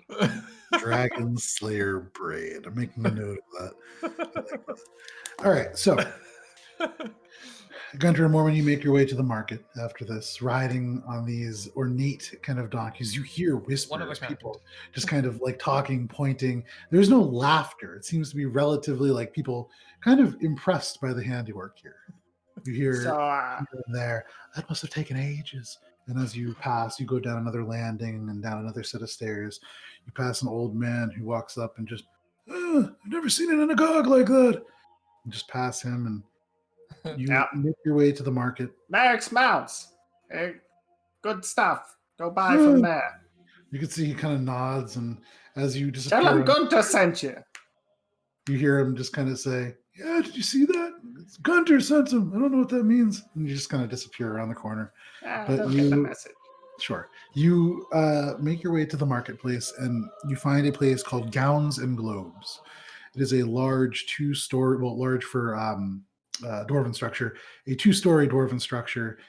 No windows. The only thing that really indicates that it's a store is this large painted-on sign on the wall outside. But That's a store. No, I'm the just doors, kidding. the doors open, and you can see somebody emerging for the Ring of Silver, very well dressed. Actually, Gunter, you would remember similarly dressed to the woman who had tried to like talk to you, and you just shooed away. You said that she was too desperate. But wearing this very ornate blue kind of puffy gown. There's like an undergown to it, and these elements of jewelry. But within the door, you can see there are other dress forms, and these. It seems to be formal wear, pretty much. But as far as you can tell, the closest thing to a seamstress that you could find. Hello. Hey, hi. You could see the person behind there, a very, very fat dwarf. He has like 3 or 4 chins that emerge even from the beard itself, which is long, not necessarily complex in its braids, but tied together with a simple like cinch. You could see the beard itself is actually over his shoulder when he's like turned and working on something, but he turns to you, the beard slides in front of him. He smiles, he has his tiny little spectacles. Hello. We were hoping that you could make us some advertisement tapestries. An advertisement tapestry. Yes, of course we could do that. We're gonna need 4 of them, and we've got our mounts out here, our ancogs. Well, Agog. Okay, one sec. Agog. And he moves. We got 4 gogs. No, well, okay. This animal is called an Agog. You Yeah, have so we 4 got- Agogs. Yeah, that's what I said. Sure. So, that can be done. What do they need to say or look like, or other colors? I think one side should say Merrick's Mounts, and on the other side, official Off Mount of of the Finger I-90. Game. No, it can't be official because Heinrich made the deal with Eschelweiss. Oh yeah, Heinrich. And they got big copyright laws here. Yeah. So, how about Let's just say Merrick's Merrick's mounts? Easy access off of what Are you was the open game? to suggestions? Sure. What? Or just Yeah. feedback in general? Sure. Yeah, what's sure. that? That's What's that? terrible. Perlet. So don't do that. Merrick's Mount's very catchy. I think that will do wonderfully. If you can't use the name Finger Gang, then just do just heroic mounts or something catchy like that. Short, sweet. How about like Merrick's mounts used by heroes? That's Make a persuasion check. that's I so kind much. of like just Merrick's Mounts, not gonna Just on lie. both sides. On the Just other both side. Sides. Yeah, but I feel like Merrick's Mounts on both sides. It's a nice symmetry. Plus, I if don't you only know. see it from one side and it says used by heroes. It's like, what the f does that mean? How He's about got like it could be even worse, I think. Yeah. Merrick's mounts, baby on board. well, yeah, okay, fine. Merrick's mount. Yeah. Just yeah. We Just on don't have both much sides, I investment think in would be this. wonderful. Yeah, just make them like nice looking colors. I don't know what color was Merrick wearing. Do you have a hat on or something? I don't know, you maybe were- why don't we just do like a gold or something yellow with a black Gold is too writing? pricey. How much is Yeah. this? Well, this is custom work, and it will take a couple of weeks. If you need it very soon, it would be more expensive. Is there a time frame, a delivery date? Yeah, well, we want to have it done by today, and then we want to sell these things also by today. Okay. Well, given the cost of material, gold spun thread, things of that nature, each one we could do for today. I'll need to hire extra help and have them come in 5 gold apiece. That's expensive. And how much would an Angkor go for? Oh, one in fine health and of good breeding. Well, these 4 are in the finest health and of good breeding. They are fit for heroes. I think you could probably fetch 10 gold for each, Okay, if they're so younger. It's just a profit. Okay, but do you know anyone who would be interested in purchasing said Argogs? Oh, a lot of people in the Ring of Silver and the Ring of Copper. All kinds of beasts will be needed to carry the various construction materials needed to rebuild the place. I would imagine that, given the recent uptick in the economy of Kulturam, that this would be quite easy to sell. So maybe we don't even need these. Then we take all the profit. I whispered to Morwen. Okay. I kind of want to give him some advertising though. He was nice, you know. You gotta pay it forward. It's the pirate's code. Alright, how about this? We'll give you, like 2 gold for a consulting fee. And, we don't need the tapestries. I think we'll just go sell them. So to just make this very clear, you're just giving me 2 gold. Well, consulting fee, because, pay it forward. That's what my friend says. So, I don't understand anything that you just said, but I'll take money. Wait, why holds aren't out we a little getting fat the hand. minis? oh, well, because I we think have to. should. We don't have that much time, though. Because we gotta sell them today, too. And, Heinrich's gonna leave without us because he hates us. That's Wow. true. Damn. Are you good at sewing? Can you sew? A little, but I'm more of a... Oh no, not you, I- not you. I'm asking No. Guntir. Can you? I could probably. You got a needle Alright, and let's thread. let's I'll just just write it, Merrick. Yeah, I'll just write it on a cloth, and we'll go sell that in the marketplace. Okay, and how I about think this? that'll We'll be- just buy the blankets and some Yeah, needle and just- thread. We'll handle the rest. Yeah, just just the A little basics. bit of craftiness. I admire that. If you're Yeah, doing all that's- the work yourself and you simply need the materials, that's quite a I bit. like the bottom shelf materials, because these are just like advertisements. They're gonna be Okay, so product. just this is a finer establishment, and we don't have low quality necessarily, but a wool perhaps. Yeah, that's fine. For everything combined and a sewing kit, I could do that for 3 pieces of gold.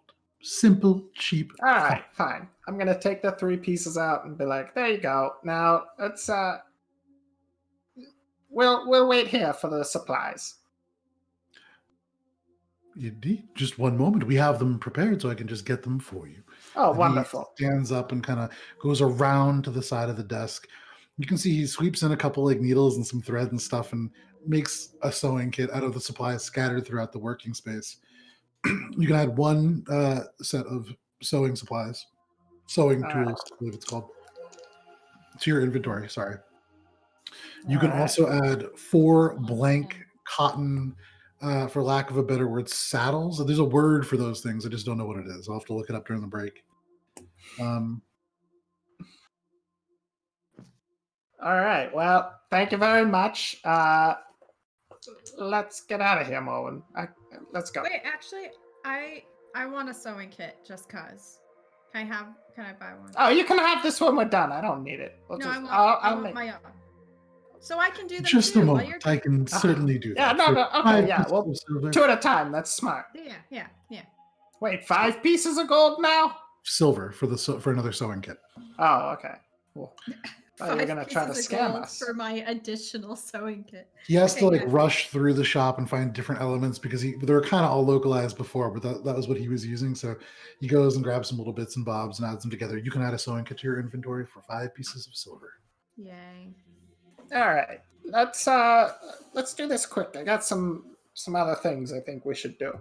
Okay, Before, let's go before find Heinrich. a little area so we can have our little sewing circle. Okay, so you Yeah, okay. exit the store with your Craft supplies. night. Yeah, let's go confer while we sew, I think it's more of a and then we'll go sell crafternoon. these. Crafternoon. That's That's awesome. Fantastic. So you guys set off on your crafternoon adventures. Are you heading back? Are you going to meet up with Heinrich and Shae at the Bearded Consortium, the Hall of Mages? So I think while we're sitting there sewing, I'd be like, so once we sell these, we're gonna have a little bit of money, and this is gonna be our next last time in Coltaram again. You don't get 2 opportunities like that very often, I you know. suppose. So I was thinking maybe we go round 2 at Yamble's place, and you know, That's fill not the a- void in my soul with more not a- vices But before we leave. that's It's like gonna an 8 take hour. some It's an 8 hour walk. Yeah, it's gonna take some. I don't hate it. However, if we didn't have time to commission these jobs, I don't think we have time to get there and back. Yeah, it's about 10:30 in the morning at this point.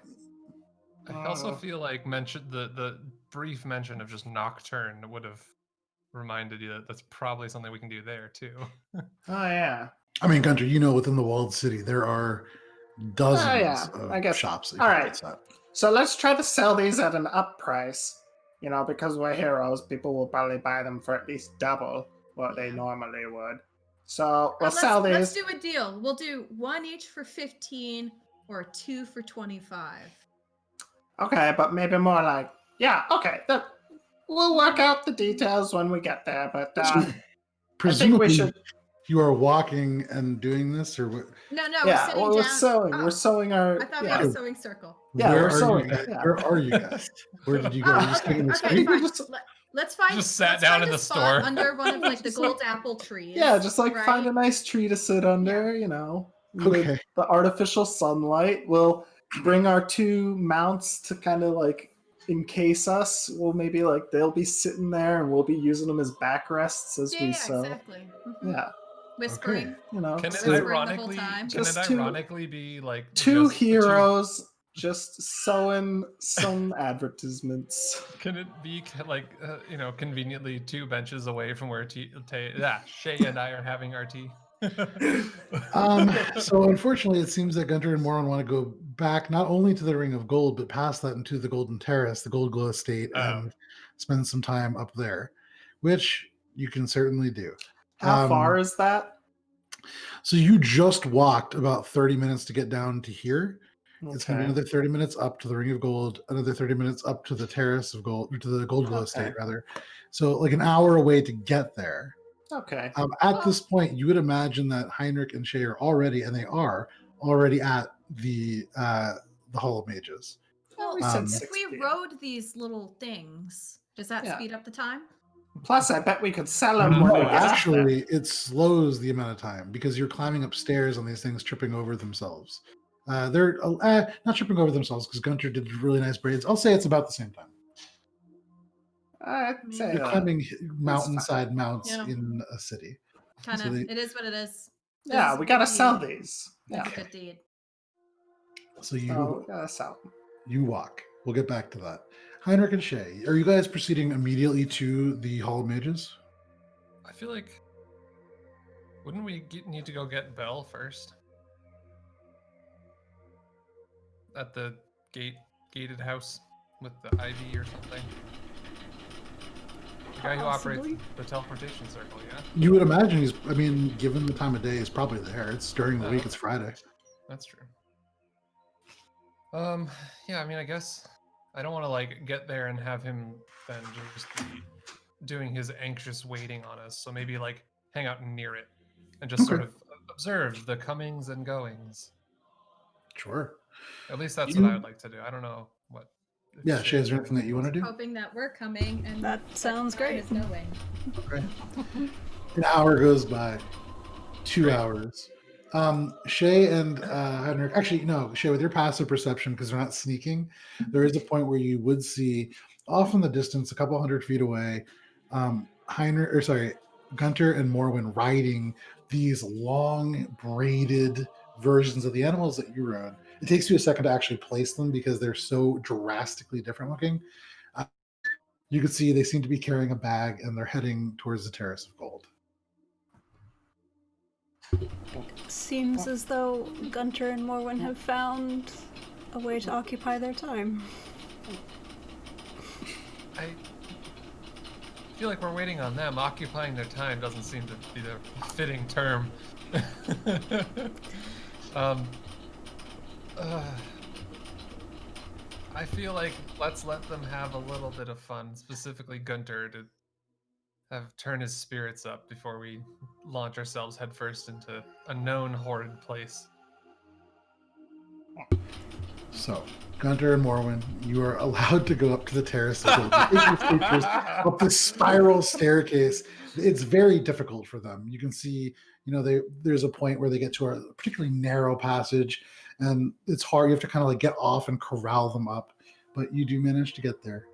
You come upon the Terrace of Gold, these beautiful fields with golden grapes, and beyond those, these beautiful trees. The guards step forward initially, but you can see they recognize you. One of them just nods, Slayer of Nightmares, and just kind of goes back to his post. Hey, Jim. You, you, you walk by them saying this. You can hear as you walk somebody go, that's not my name, but you just keep going. You get your mounts to settle, and you have a crafting time, a crafternoon, perhaps. Both of you make a performance check just to see how long this is going to take. Yo! Whoever that was. Some admirers of your 26 crafting. for Nice. me. And you hear a dwarf walk behind you. Yo! Nice tapestry! Mine was an 18. Okay. More than Oh, you. 26. 26. So, Gunter, you spend some time. You really take out the sewing kit. You lay out all the pieces nicely. You treat it as you would treat a set of smithing tools, very, very carefully. And you get the border done, and you're already starting on Merrick's mounts. You have the M and the E done. It's kind of tricky. You look over. Morwen's on her second one. Already having finished Merrick's mounts on both sides, little stylistic flair to it. You can see like there is when you turn it, like the lettering almost shimmers because it's raised, almost as if it's been embossed. A lot of skill has gone into this. I mean, I am Number a 2 is about tattooer. halfway done. Yeah, This. number 2 is halfway done, Big and you are fingers. about to finish on your first. With those rolls, it only takes you about 3 hours to do. All right. So Let's go right sell 'em. around 1:30, you guys finish. Heinrich and Shae, you sit and you wait. You watch the natural sort of flow of the Ring of Gold, people coming to and from. Interestingly, you do see a few people from the Ring of Silver wearing a little bit less ornate attire, intermixed within the people here, different than something that you've seen in the past. But that time passes. Do you do anything in that interim as the crafternoon progresses? I have nothing pressing other than leaving. Okay. So I can't imagine. I'm going to Shae speed is- this up just a little bit. Morwen and Gunter, for me, roll each a persuasion check. Okay. Oh, you know what? I guess in the crowds of people, Is any this cold for- rats yet? Make a Our perception selling check. of the. Yes. Are we Wait, selling Can these? we grab Okay, the I'm gonna other two guidance. Also, so we have all 4. Yeah. You grab all these donkey-like creatures that have been ornately braided and combed out. The one that Shae was riding in particular looks like it's especially miserable. But, calming it down a little bit, you manage to get them into a condition in which they can be sold. Gunter? 23. Okay. Morwen? Dirty 20. Dirty 20. With no trouble, you manage to, for all 4 of them, if you wish, sell them for 80 pieces of gold. Nice.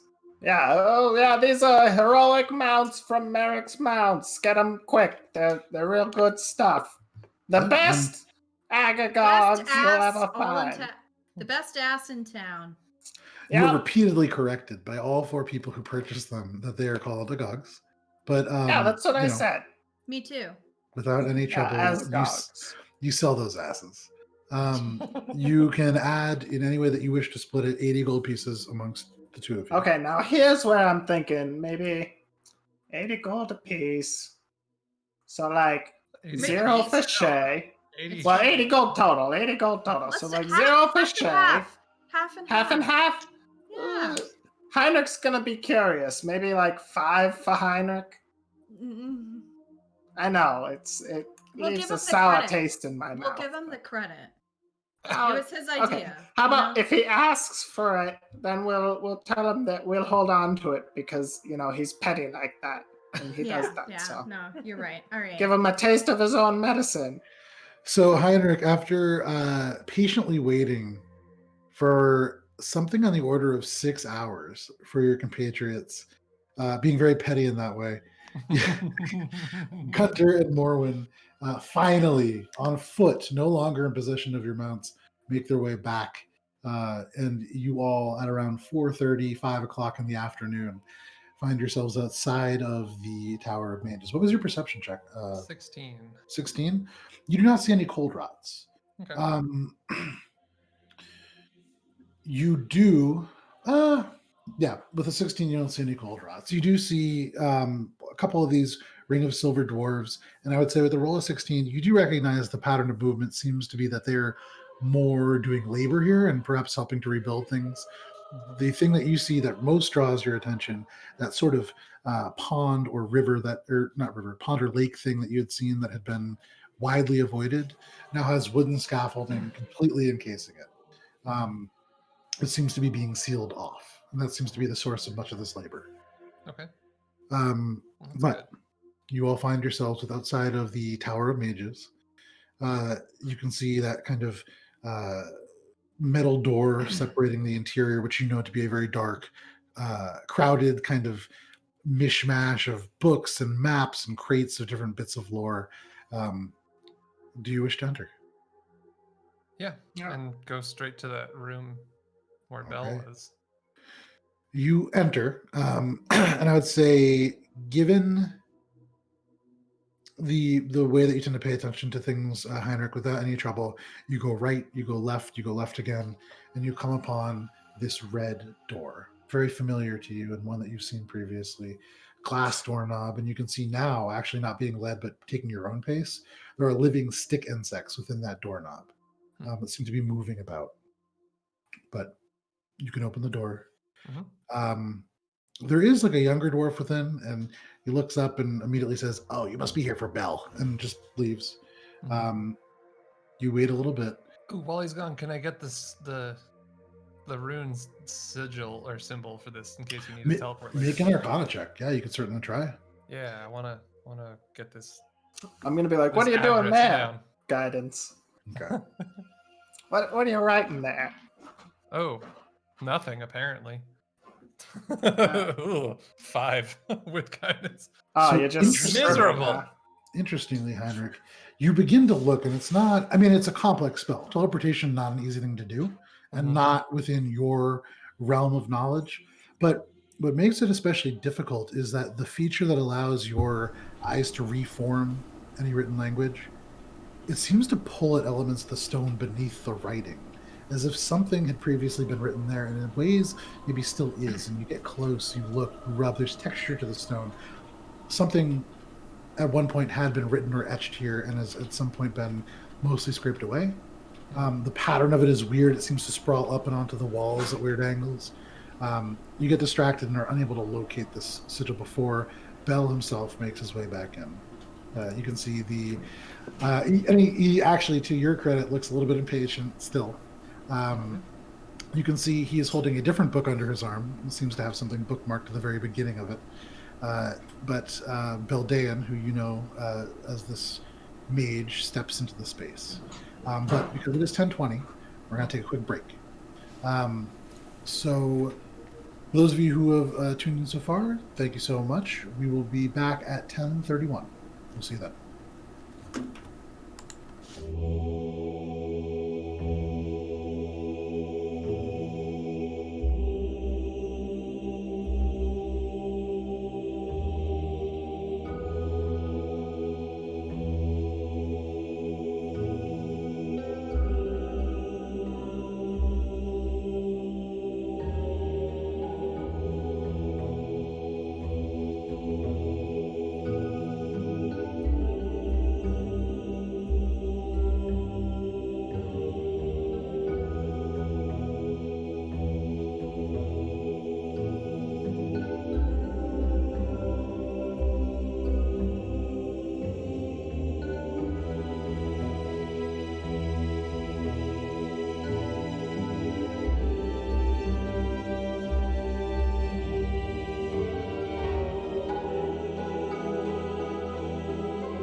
And howdy, folks. Welcome back to Adventures in Alberon. Sorry about that. A little bit of a longer break, but real life stuff happens sometimes. We left off with all of you guys having just sold some very fancy asses and have reunited within the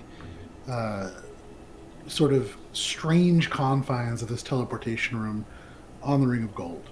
You were met by Bell, who again, in his kind of foresty green robes, looks very impatient, has his one book under his arm. Give me just one moment. And you can see kind of a scraggly beard. There's no real shape to it, a lot of split ends. He eyes you each rapidly and says, all right, here we are. Lovely then. We're ready to go this time? Actually going somewhere? Pendleton. Pendleton. Easy Pendleton. enough. Anything else before we get going? Once this is active, you need to just go through one at a time real quick. You have 6 seconds. On the other side, are we expected? You will be, yeah. Once I get started, it takes me 10 minutes to cast that, so I'll send a message off and make sure that you guys are all well taken care of. But you're coming into an open place. Pendleton, you've been to Pendleton before? Nope. Okay, it's a rich suburb, a lot of rich people. Not a lot of stuff goes wrong there, at least not since the incursion. That was 200 years ago, so you should be fine. Yeah. In and out. It is a kind of uptight neighborhood, so magical items, keep them on your person, keep them out of sight. And then if you have, and it looks at you, Morwen. The only thing is you might run into a little bit of trouble because of the incursion that happened. It was a bunch of werewolves, and you do, Hey, look a, anyone's got a problem with my friend here, and they've got a problem with me. So okay, well, we'll deal with that when we get there. I I'm think sure you we'll will. just be out as quickly as possible. I somehow doubt that, given our past encounter. But if Pendleton is where you wish to go, I will make sure that you get there presently. Is there anything you need to do before I start this process? Because it's 10 minutes, yeah, and then... Let me go take a quick pee. Okay. Does anyone have to go before we travel? If this It's is probably a good idea. I don't I had want plenty to of have time any earlier incidents today. while I'm going. I don't know if any of you have teleported before. You step through and you're there. So it's not like you're riding we like don't a know where the cart. bathroom is. Yeah, well, on the you other know, side. we're going over with new places. Okay. Just go to the... I'm trying to catch up Go on this ahead, book. you get started, and they got 10 Hey. minutes. They know. You're the one who works here. You gotta be present in the moment, my friend. I don't really work here. I study here. I do a lot of different research here. I happen to be able to do teleportation as well, and so I take that responsibility and I do it as a favor for the people who are in charge.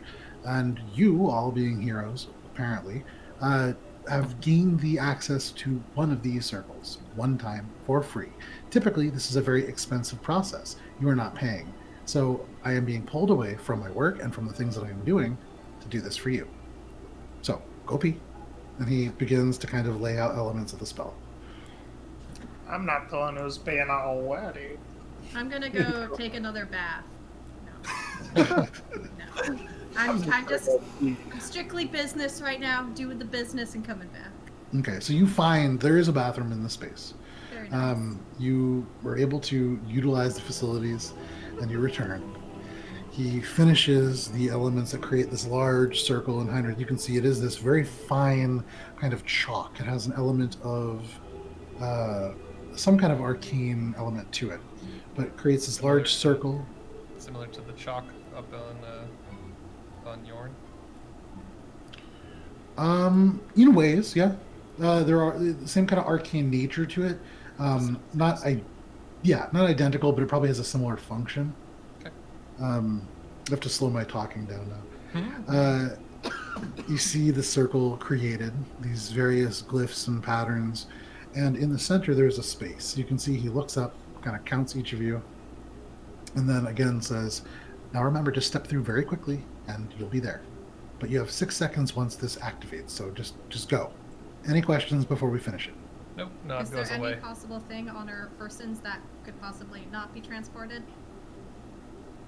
I like an item or like clothing. You're not going to show up naked. Yeah. All your stuff is going to go with you. Okay, good. I'm ready. Alright, I All put right. Nod away just because I don't want her to be So what more of a happens? spectacle for us on the other side. Stick a little bit in, and then the 6 seconds goes up. Just curious, you know. Well, that little bit will be on the other side, and the rest of you will be here. So is it like just cut off, or do you know? Is it can you move the other? Can you just finish the spell? We can go through. No, it's an interesting point. So what actually happens is there will be a clean cut at exactly the point in which it happens, and so organs will fall out, bones will be cleanly cut in two. I guess that makes sense. I was kind of hoping it would be like a, ghost arm that you could control from another place. Okay, well, this is kind of in the realm of fantasy, Hey. so I'm a scientist. all right, here you go. And he finishes this last glyph, and this large line of light emerges from it and spins into a sort of. It's hard because when you look at it from any direction, it appears to be almost like a two-dimensional swirling portal. Are you guys stepping through? Yep. Okay. As each of you steps within, there is this lurch. You feel your stomach yanked behind you as if immediately accelerating. You feel your head go back, but even as you do, your feet find the cobblestones of this new space. And hang on just a second. So it is about 3 in the afternoon. Alrighty.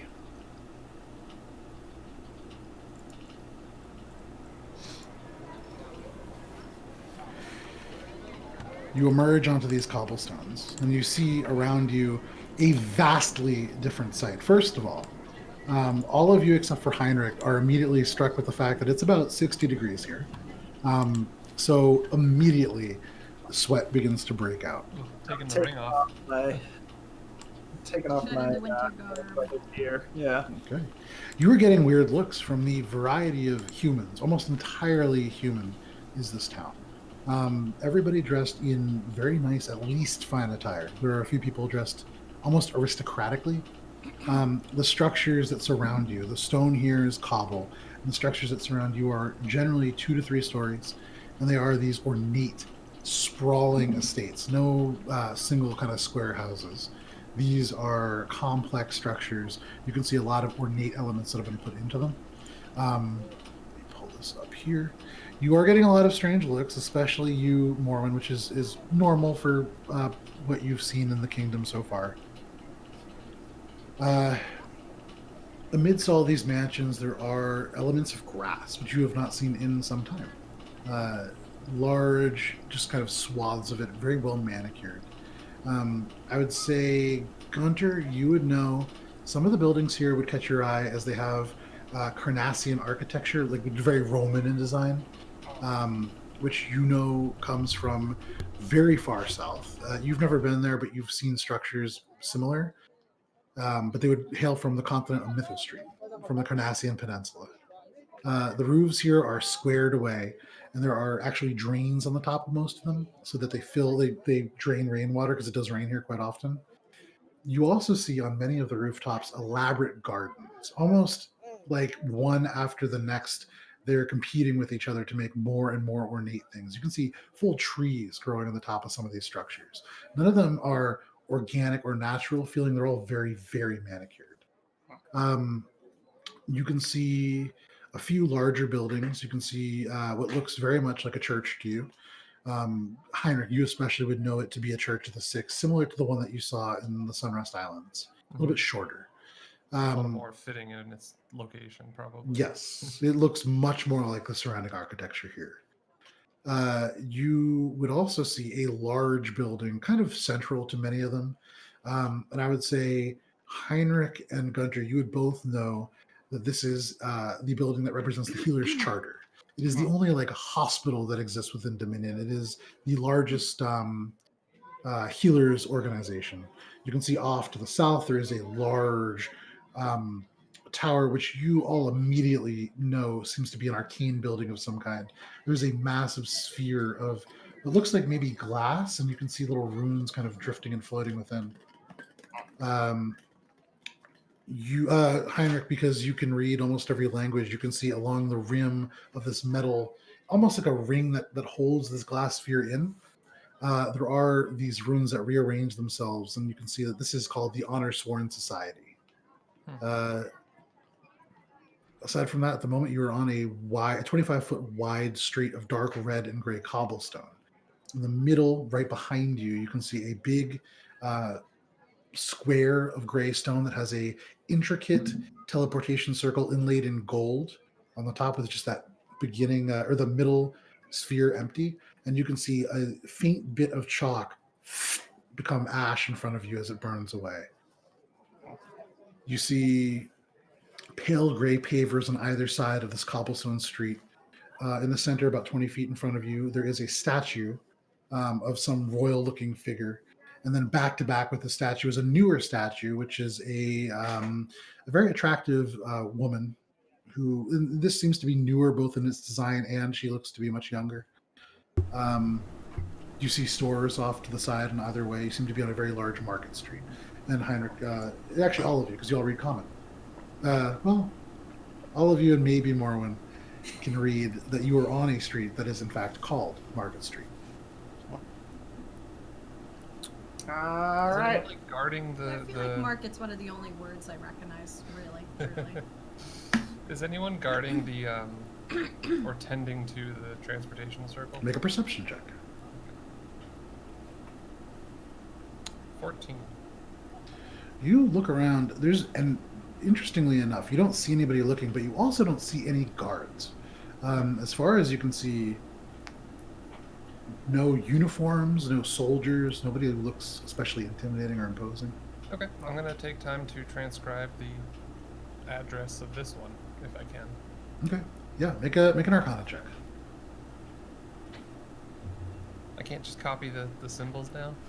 You can. This is more about how long it's going to take you to understand the nature of the circle, because again, you don't do teleportation. It's okay. Sorry. Is that Arcana? Yeah. Got 16. 16? Yeah, no problem. It takes you about 10 minutes to really trace. It's a complex glyph, and the fact that it's inlaid in metal, not actually drawn or crafted in like an organic way, makes it a little bit harder to get exactly right, but you do it. Okay. I'll send you an image of what both of them look like, Okay. actually. Mainly just because I want to start logging these for the future, and we hopefully can do this without having to pay someone. That would be great. Or just, stop destroying all the different methods of transportation I try to give you. Sure, yeah. So, Pendleton, you guys... right? Pendleton, yes, Pendleton. This is the rich suburb in the central south part of the Kingdom of Sarental. It's just south of the Valley of Tranquility, about a day and a half west of Nocturne, and then perhaps 2 to 3 days by cart to 1,000 Gates. All right. Well, we're here in Pendleton, so now what? Now we find a way to 1,000 Gates.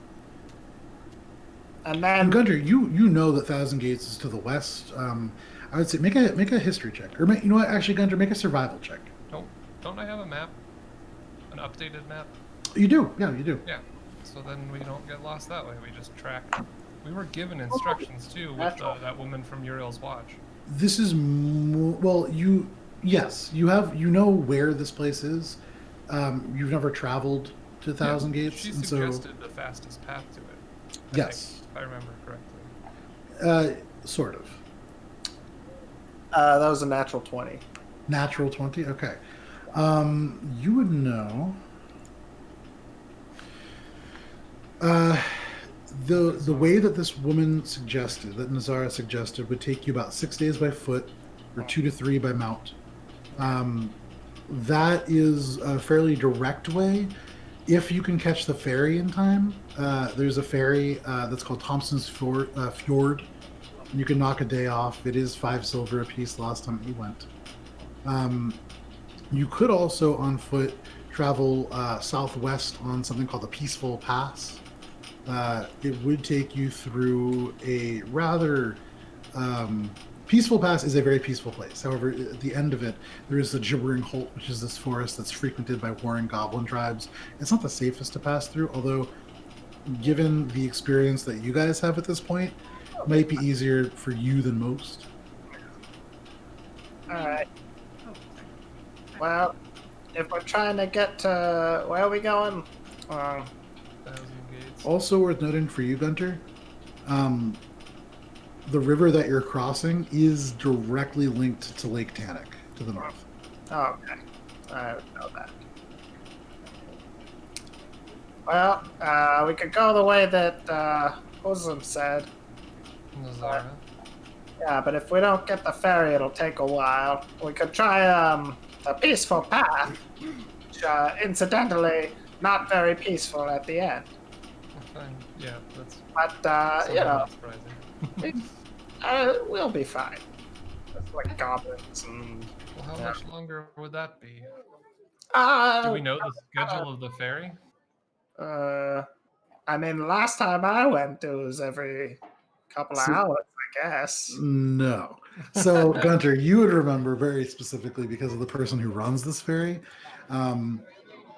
It is a woman named Tara, and she pulls the ferry so downstream from the ford to 1000 gates, and then she pulls it through the Muckrender bogs.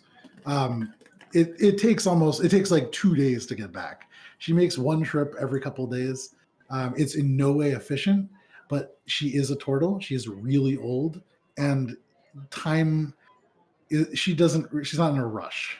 This is something that she does for a little bit of money, and really because it's kind of fun for her. So, the timing is unpredictable, to say the least. So I think the peaceful path will be quicker. Sounds good to me. Wait, Unless- so the ferry will take 2 days? Or it just takes If 2 we days miss to it, come it's back? Ferry just knocks it. waiting. Yeah, and the ferry knocks a day off. So it's unless you have a way of determining what the schedule is, it's pretty high risk, low reward in that way.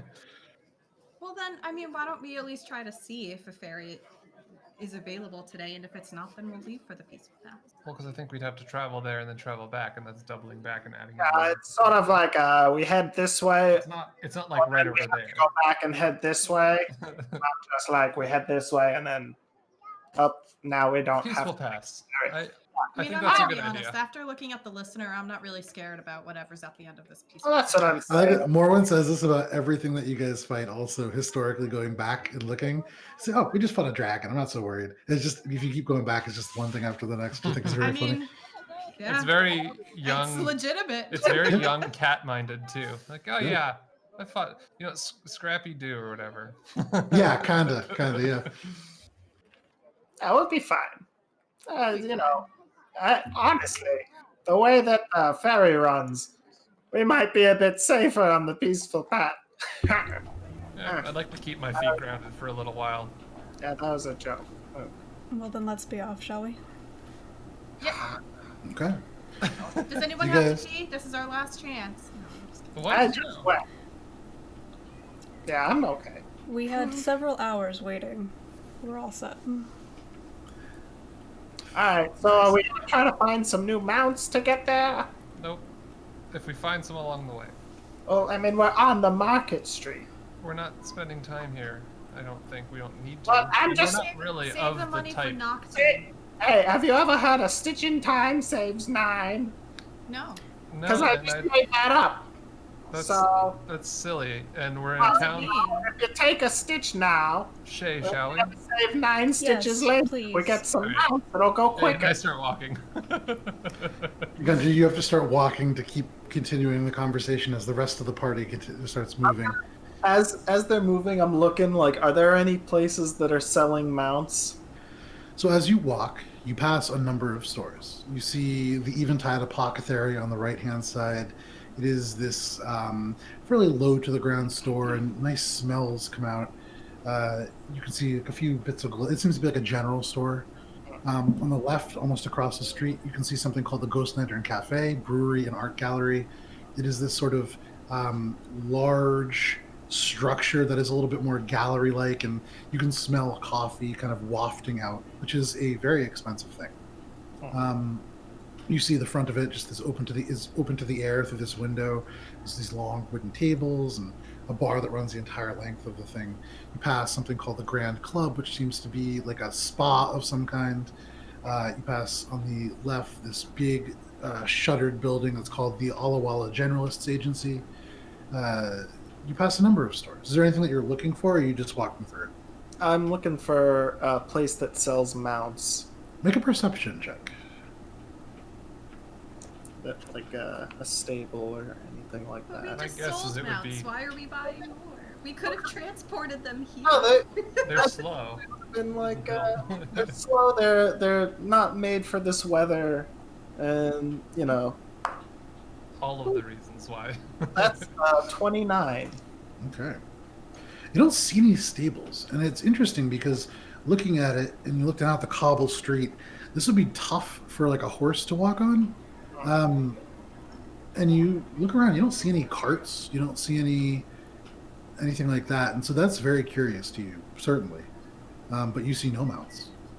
You see it here and there, a dog, but not something that you could ride. All right. Well, I Well, guess you tried. guess we don't have any mounts. Just hop So on you- Heinrich. Oh, I mean, if we're trying to go quickly, getting some horses would help with that. That's all I'm saying. Or you could just move your legs and keep going, and that's quick enough. All of us are made to fly like the wind and travel at the speed of sound. Some of us are old. Sounds like a personal problem to me. No, it's a group. We're all walking. We're only as fast as only our as fast slowest as- member. If there's something on the outside Bring of up my town, issues so that we can work through them, Shae. so Guntir, to your point of looking for a mount, I think it's a good idea if it's along the way and convenient. However, while we're inside a well-manicured city such as this, I don't think we're gonna find anything. I think our best chance is outside the city walls. Oh yeah, well there's nothing here. Right. I'm saying we should look. Heinrich, in listening to Gunter talk, make an insight check. Oh, ooh. Oh wait, no, that's not bad. Oh wait, that's like actually almost my highest skill. That's a 21. Okay. You look around too, and you notice that Gunter's right. There is no carts. There's no horses. There is this thriving marketplace, and so surely something must exist to move things here. And then it dawns on you: you've never seen a teleportation circle out in the middle of the open before, Mhm. and your eyes are drawn back to that large mage's tower that you had seen previously. And you would imagine in a place this rich, traveling by mundane means is probably not required. And so there probably isn't a stable or a place designed for riding animals. Mhm. However, you would imagine getting somebody to transport you through other means is probably available here. Well, if we... I just don't like being in a place that's filled with humans only and prying eyes. I'm getting uncomfortable and would like to And leave. you are getting looks as you walk and progress. I You mean, don't people, even need to tell me that, I know. there are people stopping, and you hear whispering, you see pointing. I mean, and a lot of it's directed at you. Yeah, A little bit of I Morwen got- as well. yeah. I got like advertising banners on my head, so... Is They it can- like in an interest or like in a rude way? Make an insight check. I would argue... Like, should I be offended? Are you talking about you or you and Heinrich? Well, both. Just any of Okay. the Make an insight check. talkers. She's not used to this yet. How is the Um, perceived right now? Probably very strangely. We just appeared. We're only one seeming human. Nobody started at you guys just appearing, for what it's worth. Well, sure. They 17. have a teleportation circle in their public square. I'm sure they're just used to people popping in and out. With a 17, sorry, and remind me again, what are you rolling for? I was just focusing on what Miles was saying. I want to see, are people stopping and staring out of Right. interest Insight and check. curiosity, or is it like offensive?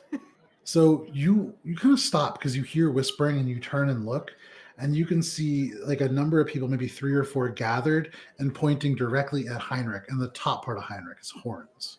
You can see a mixture of concern, a little bit of scorn, not positive things.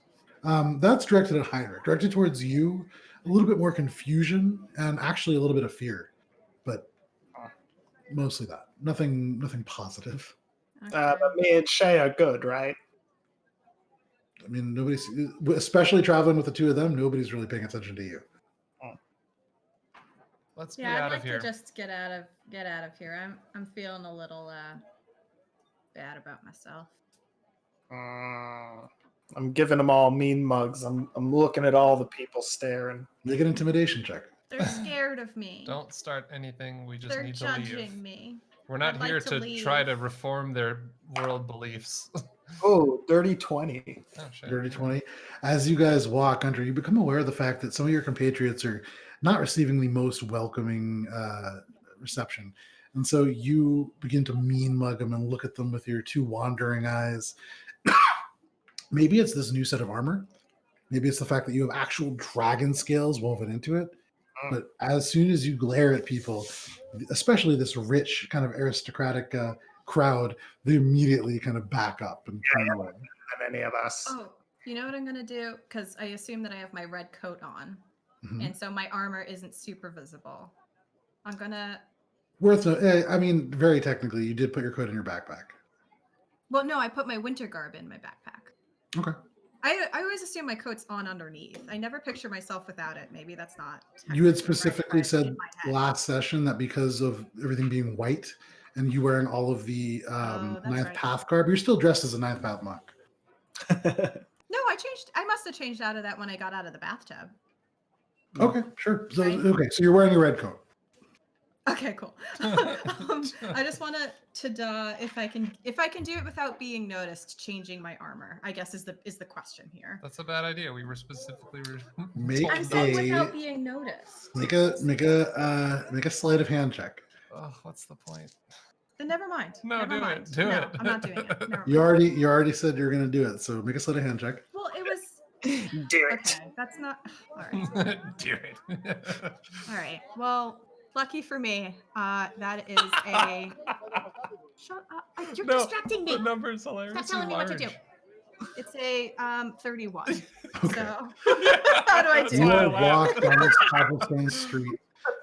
Guntir mean mugging people. Heinrich kind of just like ducking a little bit low. No, I And feel like I would just be from- looking ahead, ignoring. Okay, just looking ahead, ignoring people. Just like, And as this happens, from like the outsiders, from the cinematographic perspective, there's a moment where you walk past a statue, past that statue of this marquis, and Morwen is dressed in one way on one side, and as she passes, you lose sight of her, and she emerges on the other side, dressed however you would like to appear.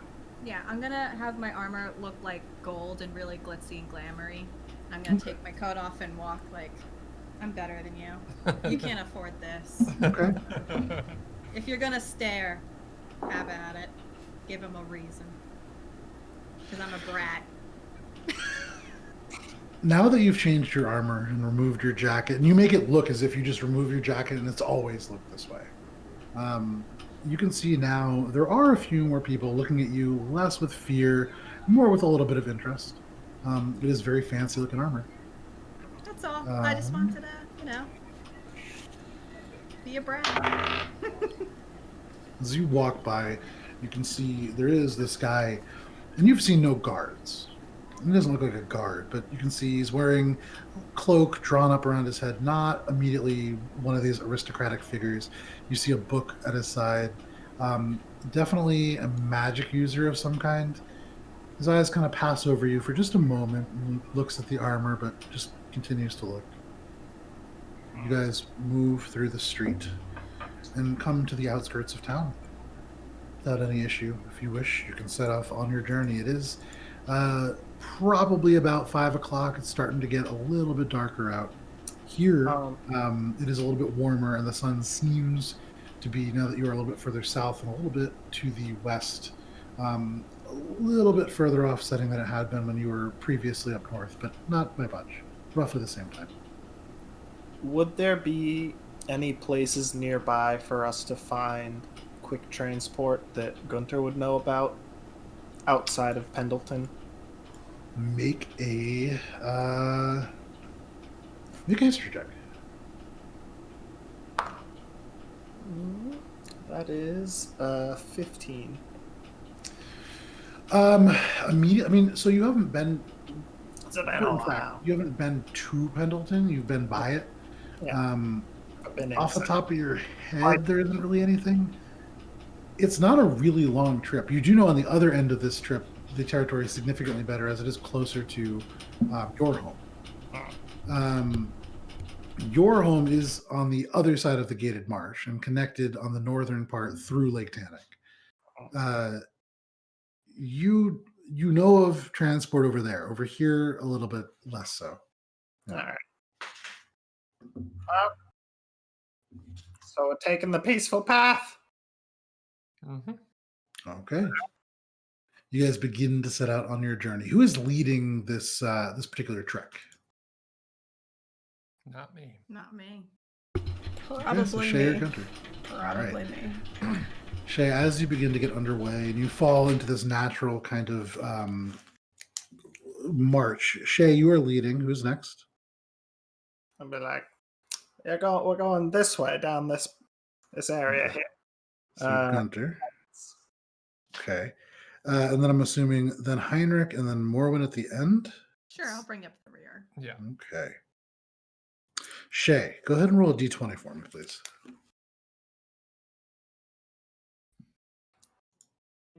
That's 15. Okay. Goblins. Huh? 15 goblins. Okay. You walk this first couple of hours, and it seems to go without too much of an incident. Shae, for you in particular, this is a different landscape than the one that you had come from. It is almost 50 degrees as the night really begins to settle in.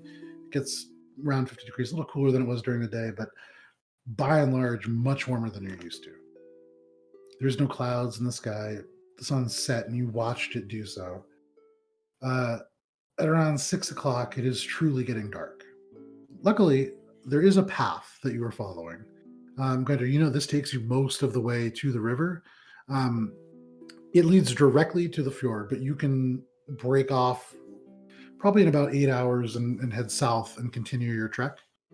At that point, you will be progressing through valley, foothills, and a little bit of woods here and there. Nothing thick, but it's fairly easygoing. As it gets dark, you guys have another 2 hours that you could travel, and at that point, you probably want to start thinking about setting up camp, perhaps. Or, if you wish, you can push on. Have there been any like establishments, roadhouses, or anything, inns along the path yet? No establishments, and you guys would know you're heading away from what is considered the settled part of Sarentil. 1,000 Gates isn't technically a city. It's become as large as one over time, but it is very technically a large military base. It has slowly amassed an infrastructure and stores, and as families have moved and soldiers have retired and people have been born and not entered the service, there is an element now that is kind of town-like in ways, but you guys are heading into the Wild West of the settled world. And there are not roadhouses or townhouses that you've seen. Gunter, there is a point you would know across the gated marsh. There are more of those structures. You would remember having been to one a couple hundred years ago, known as the Wolf's Den. That is more on the other side, on the west coast. But no problem. You guys progress, and another couple hours goes by as it gets dark. If any of you light torches, Shae, for you, it gets a little easier to see. But this isn't a dangerous place. You can hear here and there birds of the night. You hear maybe like a nightingale cooing softly off in the distance. For you in particular, Heinrich, you hear owls here and there talking to one another. If Nod is out, you can see Nod react a little bit to them. Yeah, I feel like Nod would have been out and let her get used to this new environment we're in, fly around, do whatever she wants. Yeah, and so Nod mostly just sticks to your shoulder, but does react to the sounds. And you guys eventually get to not a roadhouse, but what looks like some down trees, distant old remains of rocks brought in to create a campfire, although no fire in sight. At some point, travelers have stopped here, but probably distantly moved on. And it seems like a good enough place to make camp, or you could try to find something a little bit more off the path if you want. I'm fine with it. Yeah. That's probably peaceful enough. Seems fair to me. I'll be up all night. And it's like, 10 feet back from the path itself. It's easy enough to see, and if anybody passes, you'll see them. So, is there anything that you guys wish to do before settling in for the night? Um. Go ahead. Oh no, you can go. I feel like I've asked this before, but I forget. Heinrich, do you dream? I used to. So ever since you stopped sleeping, you don't dream anymore? I haven't thought about that, but no. That's sad. I'm gonna go do that. I hope. I have terrible nightmares. And you do that. And that actually gives me things to think about all night and get all existential on. Thanks, Morwen. Good night. No, I'm just gonna force that I have kind of bad nightmares. A cast dream. So when I wake up, I'm just like, you're so lucky you don't sleep. I'm gonna do the things previously discussed. Okay. and then- So you begin to think about the last couple of days that you've been traveling and your time in Yorn, this cloud giant city floating in the clouds. And there are elements to the writing there that you did recognize. Things that, although old and not necessarily common giant, sort of an older variant of a language that you do know. And Gunter, you recall that you actually speak giant and did not utilize it to its maximum. But thinking about that, you do recall a few of those symbols, and you begin to wonder what you might be able to do with them. Okay. All right. And then I'm also going to. It's like nighttime again now? Yes. Divine intervention as I'm going to bed. Just thinking like, oh Lord, I hope I might find a way to recreate the Staff of Twisted Fates and thus shove it in Heinrich's face and make him eat his words. Kind of a long prayer, but all right, roll your D100. What words? The ones in your mind. You make everyone listen to. Shit. It's a 4. Oh. Wait, so what does it need to be? It needs to be It needs to be between the percentile of my cleric level, it's 10. So between 0 and 10. Okay. So hang on, let me look up this, because I've never actually had it work for somebody before. Yeah, this is one that you just kind of laughably prepare, but don't actually get ready for. Well, I have rough ideas ready for how it's going to be answered, but I just need to read the specifics of it. So give me just 1 second. Oh, yeah, I think it's. Do you have it up? Because yeah. So you're imploring your deity's aid. You're using an action, which easy enough because you're just going to sleep. Equal or lower than your cleric level, your deity intervenes. Okay. So, what exactly are you saying? Repeat it again. Oh Lord, I hope that I might find a way that I can recreate the Staff of Twisted Fates so that I can make my friends happy and make Heinrich look foolish. Fair enough. And Gunter, Okay, you make this prayer and you close your eyes, and the darkness of sleep overtakes you.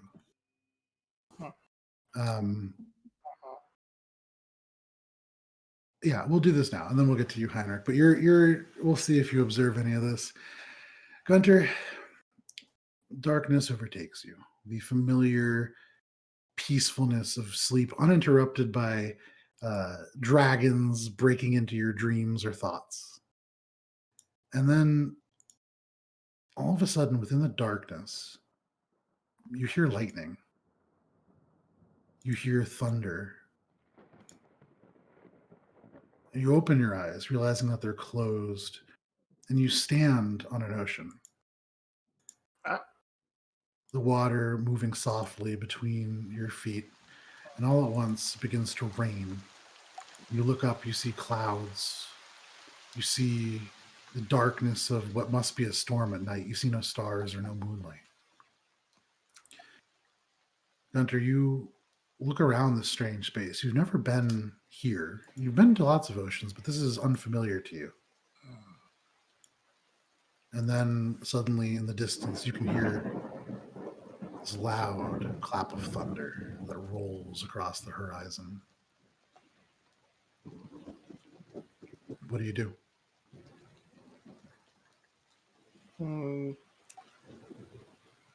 I guess I'm gonna like thaumaturgy. Where the heck am I? In this expanse of waves and water and storm, you don't hear your voice. It's almost swallowed up by the wind.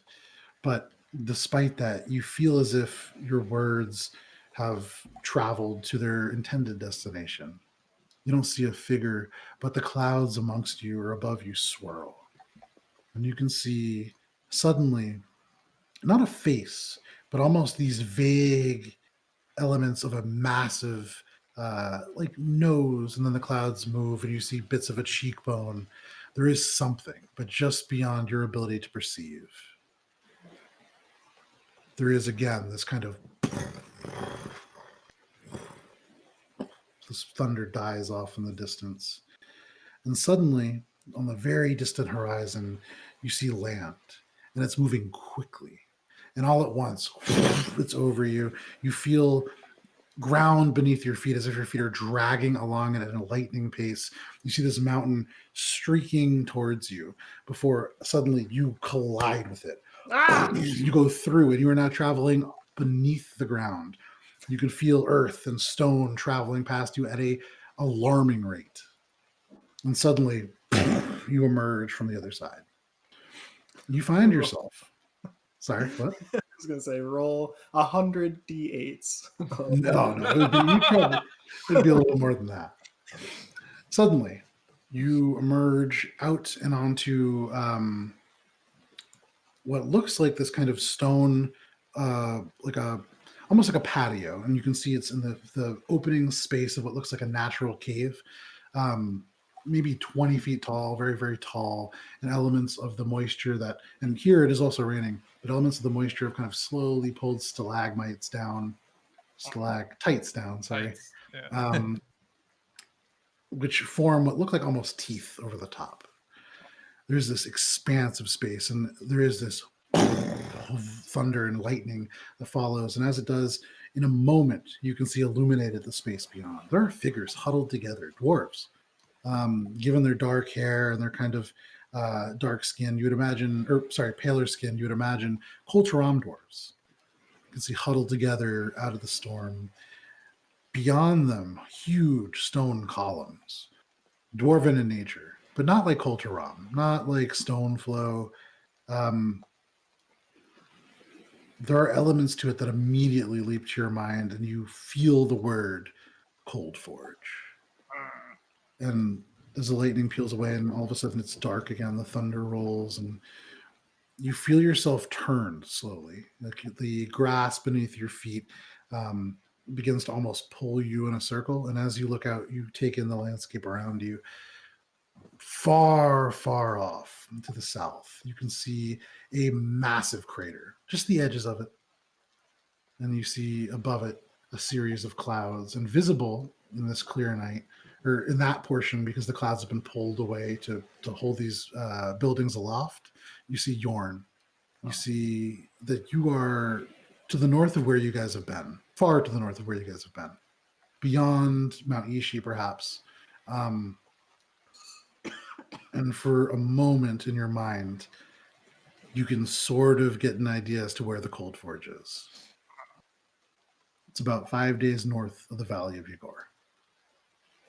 You see the mountain range come into view. You see landmarks that you could use to identify this place if you were to get close enough.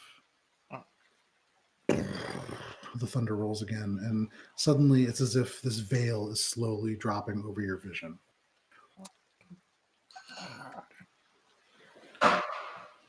Heinrich, you are the only person that stays awake through the course of the night. Mm-hmm. You get the sense that both Morwen and Guntir sleep very well. Guntir sleeps almost like a corpse. He snores usually, and this time he does not. So for a moment it's kind of concerning, but then you see him shift slightly when Morwen maybe like moves. Aside from that, pretty peaceful night. Shae, are you doing anything before you go to bed? No. Okay. Heinrich, over the course of the night, is there anything that you wish to do? I'm gonna have some tea. Okay. And study Elvish. Okay, you And can mark then off 3 more hours of Elvish. And I don't have any pressing questions to the book that I can think of at this moment, so I Okay. will save them for when we talk together and come up with information beneficial to us all. Sure. So conserving your resources, you take some time to learn Elvish, and doing nothing else, I'll say you can mark off 6 hours of learning to read Elvish. Ooh, I'm at 27. You get some kind of a reward on your Duolingo app. Yeah. But yeah, Oh, I meant that horribly. I'm sorry. I'm at 24. you're slowly starting to come together, and you're beginning to understand the sentence structures of Elvish and how the very weird grammar works, because it really is you're just lumping words together to make bigger words that form new concepts and ideas. And it's a little abstract, but the more you learn, the more you see the patterns to it. Kind of like German in that way. Sure. Weirdly. Very but- long words that are like too descriptive of what they're saying. Exactly, yeah. There's an Elvish word that's very specifically for the existential dread that comes with recognizing that, never again will you sleep. You're like, wow, this is really on the nose. Yeah, I guess they but- should have that word. That makes sense for elves. Okay, yeah. Yeah, and you take some time to learn some Elvish, but Schadenfreude and Kurzgesagt and slowly the dawn arrives. You see off in the distance, at one point there is a storm that looks like it's brewing, and it passes overhead. You hear thunder once or twice, but then it passes off to the west. no one around either. Make a perception check over the course of the night. I'm gonna have Nod do a sweep. Okay. You can make it at advantage. God's skills. Brett. Thank goodness for that. Brett. Ooh, hell yeah. That is 22. Okay. You don't see anything, but through Nod's eyes, there is a point taking a long path, a celestial owl, through the night. You see from the north a figure traveling from roughly the direction that you understand the fjord to be. They stop at one point, and Nod continues, takes another pass, and you can see they begin to divert away from where you guys would be, as if they had seen you guys and maybe not trusting you or whatever it is that is in that region. They just seem to be avoiding you. They take a wide enough berth that you visually, like opening your eyes and looking, see no sign of them. You're aware of their passage. Okay. Do you wish to do anything with that, or? Follow for a bit. Okay. Without You follow moving, for a bit. if that's possible. We'll see. Yeah, you follow for a bit, and as they come a little bit closer to an area where there are no trees or nothing overhanging, you see it seems to be maybe not a farmer, but somebody taking goods of some sort. There are 3 people. One of them is a child, so you're immediately not thinking this is like a band of bandits or something. It seems like genuinely they probably think that you are a bigger threat than they are, and they're avoiding you. Okay. They seem roughly bound, maybe towards Pendleton, but looking at their station in life, you would guess they're probably traveling beyond. Doesn't look like Little Mac, right? With that perception check at this distance, hard to tell. Get a closer look. You can if you want. I don't want to bother them. If they're just travelers, I don't want to. Okay. They don't have mounts for Guntir, and I don't think we need anything else. So. The horse is drawn, or the carriage is drawn by 2 horses. It's a cart. Yeah, they don't have a spare horse, is what I'm saying. I'm not gonna rob them of a horse using my owl. That seems very strange and mean. I mean, I deliver a touch-based spell and kill them all. I think the range still applies, unfortunately, so I don't know that you'd be able to do that. But either way. It's only touch through Nod, but it's 100 Yeah. feet, so it doesn't make a difference. I'm not gonna lose my connection to the owl. I'm just gonna be like, cool, see you later, random people passing in the night. Just continues back to you. The night passes. You guys can all mark off a long rest. Yay. As the day comes to, you guys set out on your journey. Same marching order? Like, so guys, about this Twisted Fates stuff. We can You take it got to all the words. You just put them in a different order. Yeah. About this fate's twisted staff. yeah, it's just words. You know the meaning.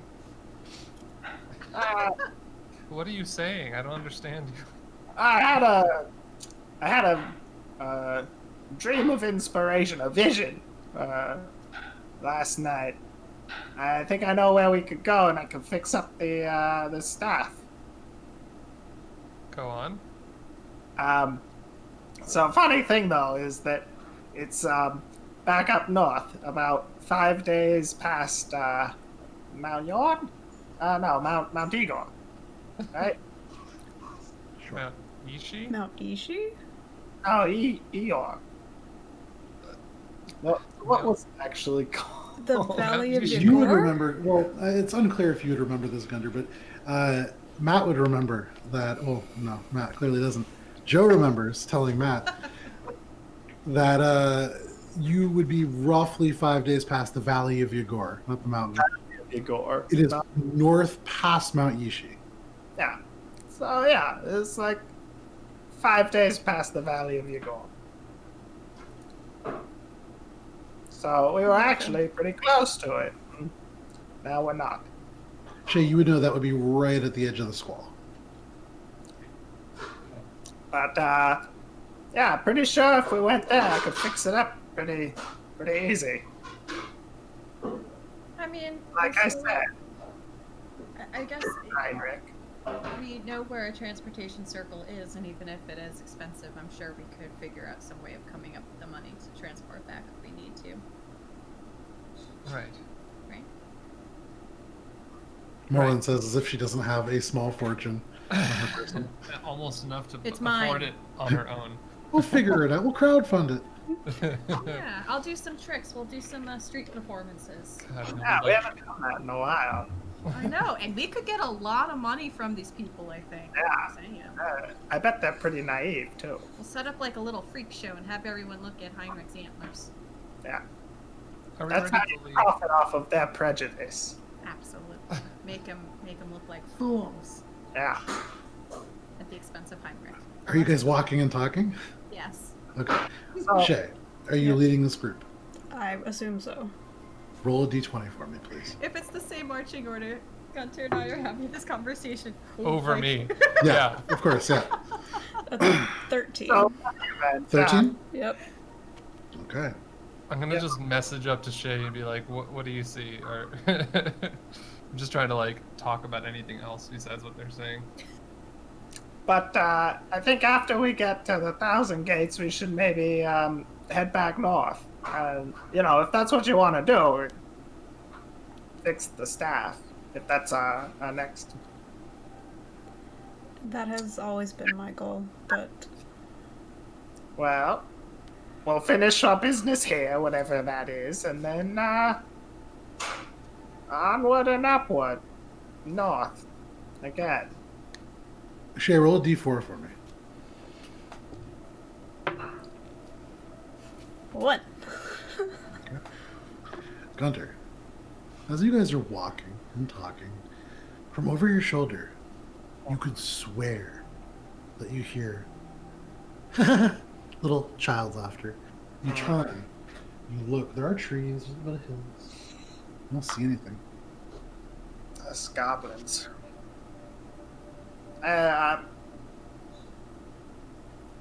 Something's following us. I'm gonna look behind since I'm Make a perception check. the caboose. Sure. For E17.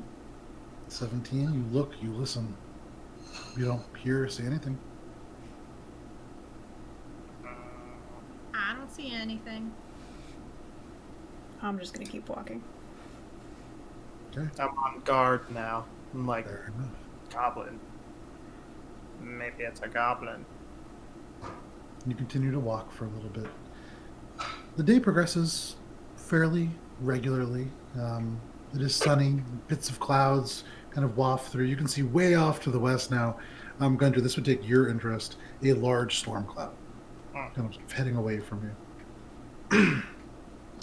Shae, Another hour or two passes, and there is a moment as the wind brushes by your ear that you swear that you hear just a little giggle. And it seems to echo and fade away from you. Another hour or two goes by. Heinrich, you hear from Guntir this childlike sound. And you turn, and Guntir's just kind of like looking around. Not him. Over the course of the day as you travel, here and there, all of you hear bits of laughter from this forest. And it is not evil, necessarily, but it is the laughter of children. It starts Guys, to what's get going dark. on? And you begin to reach the area that, Guntir, you would recognize as the Gibbering Holt. And right as it begins to get kind of dark, getting kind of close to an area where maybe you want to start setting up camp. But as it gets dark, more and more, you are all aware of these small bits of laughter.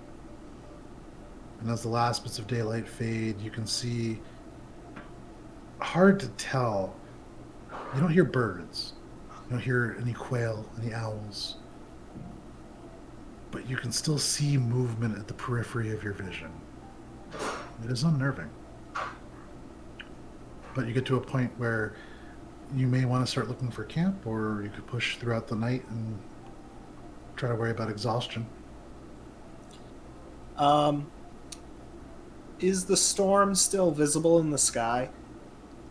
Given the darkness, it's hard to tell. Make a perception check. And I guess more accurately, did I get the sense that it was like trying to have me follow in that direction? Or What was your perception check? 26. You get the sense that there is a connection to that cloud, but it doesn't seem to be leading you anywhere. Okay. So, all right. I guess this is as good a place as any to rest. But anyone else hear kids these days? I actually kind of These do. days? It's creeping me out. Yeah. Yeah, I thought it was That's the- goblins, but now I'm thinking maybe something else. I wonder if that's the gibbering this place is named for. How far are we into Can this I- path going? Like, isn't there kind of a Almost dangerous end? I mean, it's not a dangerous end. You guys have gotten to the end of the actual developed path. You are now walking along fairly worn bits of ground that would show that it's an established way that people move, but not like a real path or road. You guys are called now. You guys are right on the edge of the Gibbering Holt. You can see the woods get a little bit thicker to the north, and this is the Gibbering Holt proper. You guys are diverting around it and will be walking along the edge of it. It will be on your right, and the path heads kind of south from here. Guntir, you know another 6 hours away there is a river. And you follow the river south, and that will bring you eventually to 1,000 Gates.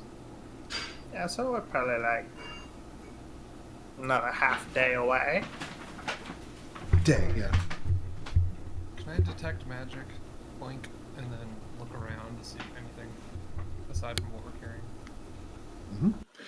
You cast Detect Magic. For those of you watching Heinrich, you see this glyph onto his eye. And as you look around, aside from the few items maybe on... Actually, Shae lights up. She has a couple of magical items on her that are pretty intense. Morwen has a few. Guntir has, I think, one now? Two. Because Sending Stone as well. Yeah, Sending Stone, right. Well, three, because you also have the decanter of endless water still. Oh, That's yeah. two. Because the armor's not the armor. technically... And the ring. The armor isn't? The armor's technically not magical. Oh, okay. Oh, yeah. They took my ring of warmth, though. Mm. I just So- had 5 coins. Aside from that, you don't see anything else. All right. Does it feel like we're being like followed? Oh yes, almost certainly. You've felt and heard these sounds, and they've traveled with you. But there's So- been nothing for them to hide behind, right? There are trees and hills here and there, but certainly you would imagine, given how much of it you've heard, you should have seen something, Right. Um, So, and you haven't. okay. Given Gunter's experience, Are these like will-o-wisps or something? I'll say without even rolling, Gunter, there are definitely similarities. You don't see drifting lights amongst the trees, and while there are small rolling foothills here, there aren't any big enough to really break your line of sight. Eventually, your vision's lost to just trees, scarce as they are, kind of eventually in their various distances to you, forming like a wall. But you don't see any floating light. You don't see will o' the wisp, but the sound. There's something to that for sure. So, some sort of fey creature, probably. Make a history check. 13? Maybe. Well, Well, I I'll mean, wake I all the haven't- officers. say that it's not goblins. I mean, they haven't attacked us yet, so I don't know. They're pretty good. All right. Well, how I'll about wake you we if any- sleep? Heinrich, and- how long does detect magic last? I mean, given that I can cast it I think at it's a will, it's up to 10 minutes per casting. Okay. So I'll just, if we want to make camp outside of the woods, and then I'll just kind of split my attention between my book and detect magic scouting. You guys can Alright, still well. wake up if there's anything. Yeah. Okay. So, No anything cheat anybody time. wants to do before they go to sleep? Yeah, I'm gonna have a small sip of my bottle of strong black labeled bourbon to help give me a little buzz and drown out these laughs a little before I Okay. snooze. Sure. That's a good idea. It's a little noisy, you know? You I would take do that too if I didn't have all of my alcohol stolen from me. I'll give him a swig, and that's it. okay. Oh, thank you. You take a swig, and it burns into you a little bit. This warmth and this, you feel it spread from your stomach out through your bloodstream. And it seems to almost relax your body as it does. Anything else before you go to sleep? Okay. Gunter, Morwen, Shae, make a wisdom saving throw for me, please. Oh no. Natural 20. Dirty 20. Oh, Excellent. shit. 23. Wonderful. Okay. All of you, over the course of the night, hear the laughing a little bit louder, a little bit closer. Heinrich, 10 minutes go by. These lights all fade. The tech magic fades. All of the light except for one source on Morwen. You see faintly from outside of the hilt this dim purple light glow. It just fades. I'm going to go and check out what that was without waking her yet. Okay. You We'll- go. we'll check what's You down. imagine you'll have to pull. It seems to be coming from the space between the hilt and the sword, loose. Between the hilt and the sword. It's loose. The pommel. Oh, okay. It's just Or sorry, I a meant to say the little- scabbard. Sorry, Oh, okay. that makes a lot more sense. Yeah. Okay. I'm gonna shake Morwen awake. Okay. Your sword, it was glowing. What did that mean again? Danger's afoot. Wasn't it something specific? No, wait, Yeah, I it didn't is. know that. Yeah, I it don't- is. No, don't I know do. that. Morin remembers that it means that there is an undead present within 50 feet of you. But There was an as you undead say this, present. Yeah. as you say this, more when you pull loose out, it's dark. So I didn't see it flow? It What was. are you trying to pull? Why would I try to pull anything? You've been hearing laughter. Something clearly is wrong here. Go back to bed. Gunter, Heinrich's staring at me while I sleep again. Stop staring at us while we sleep. It's creepy.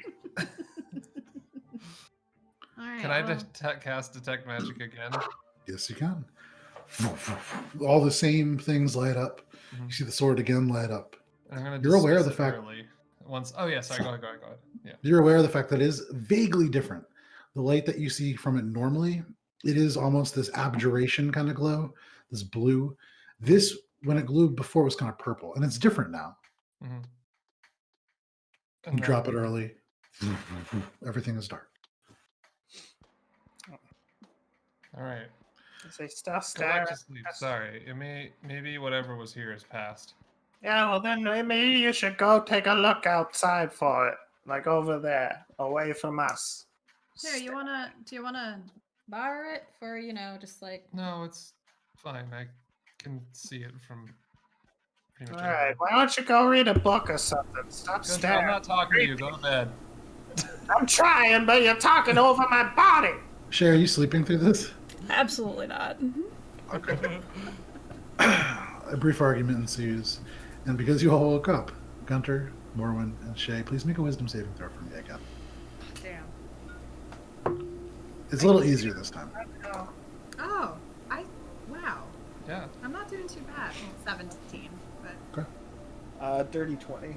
Okay, 23 again. easy. You all eventually find sleep again. Morwen, it takes you a little bit. Every now and then you kind of like look at the sword, and it's dark. The night passes. No further laughter. No further light. Okay. Until the dawn comes and those bits of purples transitioning to reds and oranges and yellows before the sky begins to lift into blues. One by one, you all wake up and can mark off a long rest. More Elvish? If you decide, yeah, so you can add 3 more hours. Cool. This next day begins, and you can all pack up and head on your way unless there's anything you wish to do. All right. Same marching order, so Shae, roll a d20 for me. Gunter, you know there's only about a day left. Guidance. Guidance doesn't do anything. That was a 17. 17. Over the course of the day, nothing really terrible. Oh, actually, wait, sorry. You guys are now in the Gibbering Hold. 17. Okay. All right, guys, we're heading into the Gibbering Hold. This is where there are some goblin attacks, pretty common. So just be on your guard. Left me out. Crying babies last night. Maybe that was something. Gunter murmurs this to all of you as you walk. And Shae, you were the first to hear this, and Gunter, you hear it again afterwards. Not laughter, but there is like a faint humming or buzzing, perhaps. You continue to walk for a little bit, and it gets louder, and soon enough, all of you can hear it. You've heard bees before, very similar. You come upon a little bit of a clearing amongst these trees. One large tree with many more that have kind of either died off or been felled around it. But in this particularly large tree, it is an oak tree, if that matters to you. It is... I'm trying to remember. Shae, to you, it is a little bit similar. It is a massive wasp's nest, 30 feet tall. In ways, almost a small, miniaturized version of that one that you had seen a long time ago on the Frostline. You don't see little doors or beautiful little porches emerging. This is not the dwelling place of pixies. And you can hear, in fact, just zzz, just all around it, wasps and hornets kind of going about their business. Shae and Gunter, with your passive perception, in this moment, you can see up in the tree this large figure. One outstretched furry arm kind of reaching for this hive near the top. You see a brown bear. Who You see there? just reaching out. And in this instant, is there anything that you wish to do? There's a bear up there trying to get some honey or something. Are those the right bees? Do wasps have honey? He I made think his they do. choice. I don't think they do, right? Yeah, he made his choice. I'll sit and watch. It's Okay. curious. Yeah. Shae, you watch it. You see it's reaching, can't seem to reach what it's going for. It stops. You can see the big nose just sniff the air around it, and it gets further out in this branch. The branch down a little bit more. I'm running. You I see don't it want to reaches. when Okay. the hive drops. Yeah, Yeah. I'm back. And you I'm can see it. backing the hell up. So Morwen and Gunter begin to back up, and you can see it reaches out, and finally you hear this, and it sweeps out. It hits the hive. Yeah. You see this little crack across the top begin to spread before suddenly this whole thing separates. The world stops for a moment as this humming gets louder and louder. And all of a sudden, these wasps begin to swarm angrily. You can hear the bear let out these awful sounds as it drops from the tree. You can see onto the ground, and it begins to drag itself away before it leaps into a gallop. I need all of you to make dexterity saving throws as you begin to run, because if you wish to stay, you may. But wasps begin to spread and angrily attack. Thank God! That was an 18. Great. 21. 14. Excellent. It's dirty 20 for me. What was yours, Heinrich? 14. Okay. All of you just begin to sprint away. Guntir and Morwen, you especially, you were immediately like, no, and you started running. Shae, you stayed and watched with Heinrich, but as it began to fall, you took off and you catch up with Morwen and Guntir easily. The three of you make it about 40 feet away relatively quickly. Heinrich, you're still watching and like you're seeing all this happen. You're like, and then all of a sudden they're on you. Can I do something? Can I do something seeing them come at me to respond? In a second you can. I mean, Okay. what do you want to do? Word of Radiance. Yeah, for sure. You can do that. Okay, so hang on. It's a con save. Everything within 5 feet of me. Con save. Okay. I'm gonna roll just for the swarm. That's not a good roll. Okay. What does it have to beat? 18. 18. So you're level 13. That's 3d6 of Correct. radiant damage. Plus charisma because of my celestial thing. Oh, right. Yes. Okay. So roll damage on that. Okay. They fail.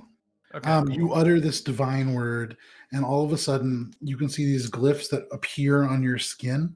The sort of clay-colored skin suddenly ignites in these teal runes that then just spread out. You can see each one seems to impact an individual wasp. Okay. How much? Total of 17 damage. It's like popcorn. All of a sudden, for all of you, as the rest of you turn and look, because this all of a sudden the loud humming and buzzing is replaced by pops. You turn and look, and it's just Heinrich. You see the horns, these long antlers. You see the face, all silhouetted as thousands of motes of teal, like little ashes and embers, just flutter down from the sky. There's not a single wasp left. It is, for a swarm, a devastating amount of damage. Something not right about that boy. I just turn around and just wave at them. That was me. Little bits just falling down. What? Their home was disturbed and you just murdered them? They were gonna murder me. No, you run away. You look over, you can see the bear has now wandered back and is just pawing at this large, fallen, crumbled hive. See, look, I gave the bear honey. I think we're good. I'm There's just gonna no join honey in them. that. So Gave wasp, their false hope. It's almost like a cat. You can see it just... and nothing seems to be coming out of it. Do you guys continue? Yeah. Okay. I'm a bug light. I'm a Turn. my life. You turn, after zapping all the bugs, you walk. A couple hours pass. You see these trees a little bit thicker on the right side. What you know is a gibbering holt, getting thicker and denser. But luckily, Guntir, you come to a point where you branch even further down. You see this river and you begin to follow it.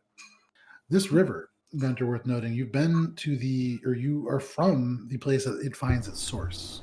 It finds its source at the Tannic Lake, and it's called that for a reason. You can see the water is brown with tannins. The water is vaguely acidic, not enough to hurt anything. There's still life. It's acidic in the same way that a lot of water in Malaysia is.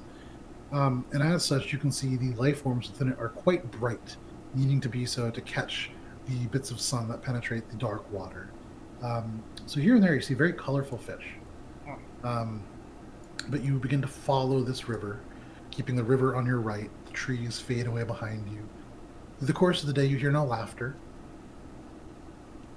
And you begin to get towards dark. You can see now, Guntir, in the distance, what looks like smoke. And as you get closer, more of it here and there as it gets a little bit darker, people lighting fires in their homes. You come to a final hill, and as you get to the top, you see the first elements of a massive wall that stretches for miles. It is uneven, and there are parts that rise and fall, but the commonality between all of it is there are dozens of gates, portcullises, large sets of double doors. You can see some that seem to be almost drawbridges that drop over gorges beyond. You don't see what's beyond that because parts of this wall reach 60, 70 feet up into the air in places. But all throughout on different levels of hillsides, plateaus, you can see there are buildings, many of them stone, very, very firmly built and structured. This is a well-built place. It is not beautiful. There's mud, no grass, not a lot of trees. You can see there are torches here or there. And along the wall, there are a number of these larger like bonfires that seem to almost serve as perhaps beacons, unclear as to exactly what their nature is. You see figures walking along the wall, distant figures, keeping watch to the west. There are, as you walk, there is what looks like a bit of mud that eventually kind of becomes more of a raised dirt path, and that leads into the town of 1,000 Gates. But even as you approach, you can see there are a number of torches that detach from the few that are milling about and begin to head in your direction. But because it is midnight, this is where we're going to stop for the evening. But you guys made it to 1,000 Gates, so look at that. One day. In one session, yeah. That almost never happens. Yeah. You guys didn't get into any encounters, which is pretty wild. Besides a slight wasp encounter. That could have all you gotten. had to do was make the whole city out of humans, and I was like, nope, let's get out. Yeah, that was pretty easy. That whole city is built, so there, like all the stores and the stock in them and everything exists. Glad I did that. But you guys definitely could have. The laughter has a purpose, and you didn't figure out the source of it, and that's probably good. Probably. If it was Probably. undead, I don't want to. Oh, I'm a cleric. It would have been fine. Sure. So, as a reminder, we will not be playing again for the remainder of the year. We will post when the official first game of 2021 will be.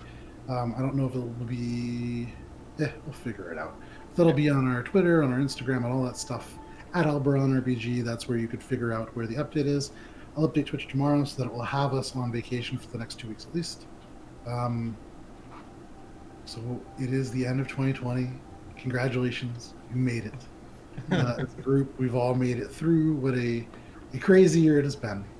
I did want to take this opportunity to kind of just say, and I was thinking about this around Thanksgiving, but I am sort of at the end of the year super grateful for all of you guys. So, Matt, Miles, Ali, and Tina, for coming every Friday and for playing this game for 2 years now. For me, it's like a super special game because all of you are each from like a different part of my life, and that in and of itself is super cool to have a game like that. But this has been, especially this year, kind of like a grounding point and like a really, really important part of my weekly routine. So I really appreciate that. And for everybody who follows along at Twitch, I know Isumiwa, Crix, Das, Talon, all of you guys, you've been amazingly supportive and make this much easier to do. So thank you all for that. Hope you have good holidays. Happy New Year. We'll see you next year. Happy holidays.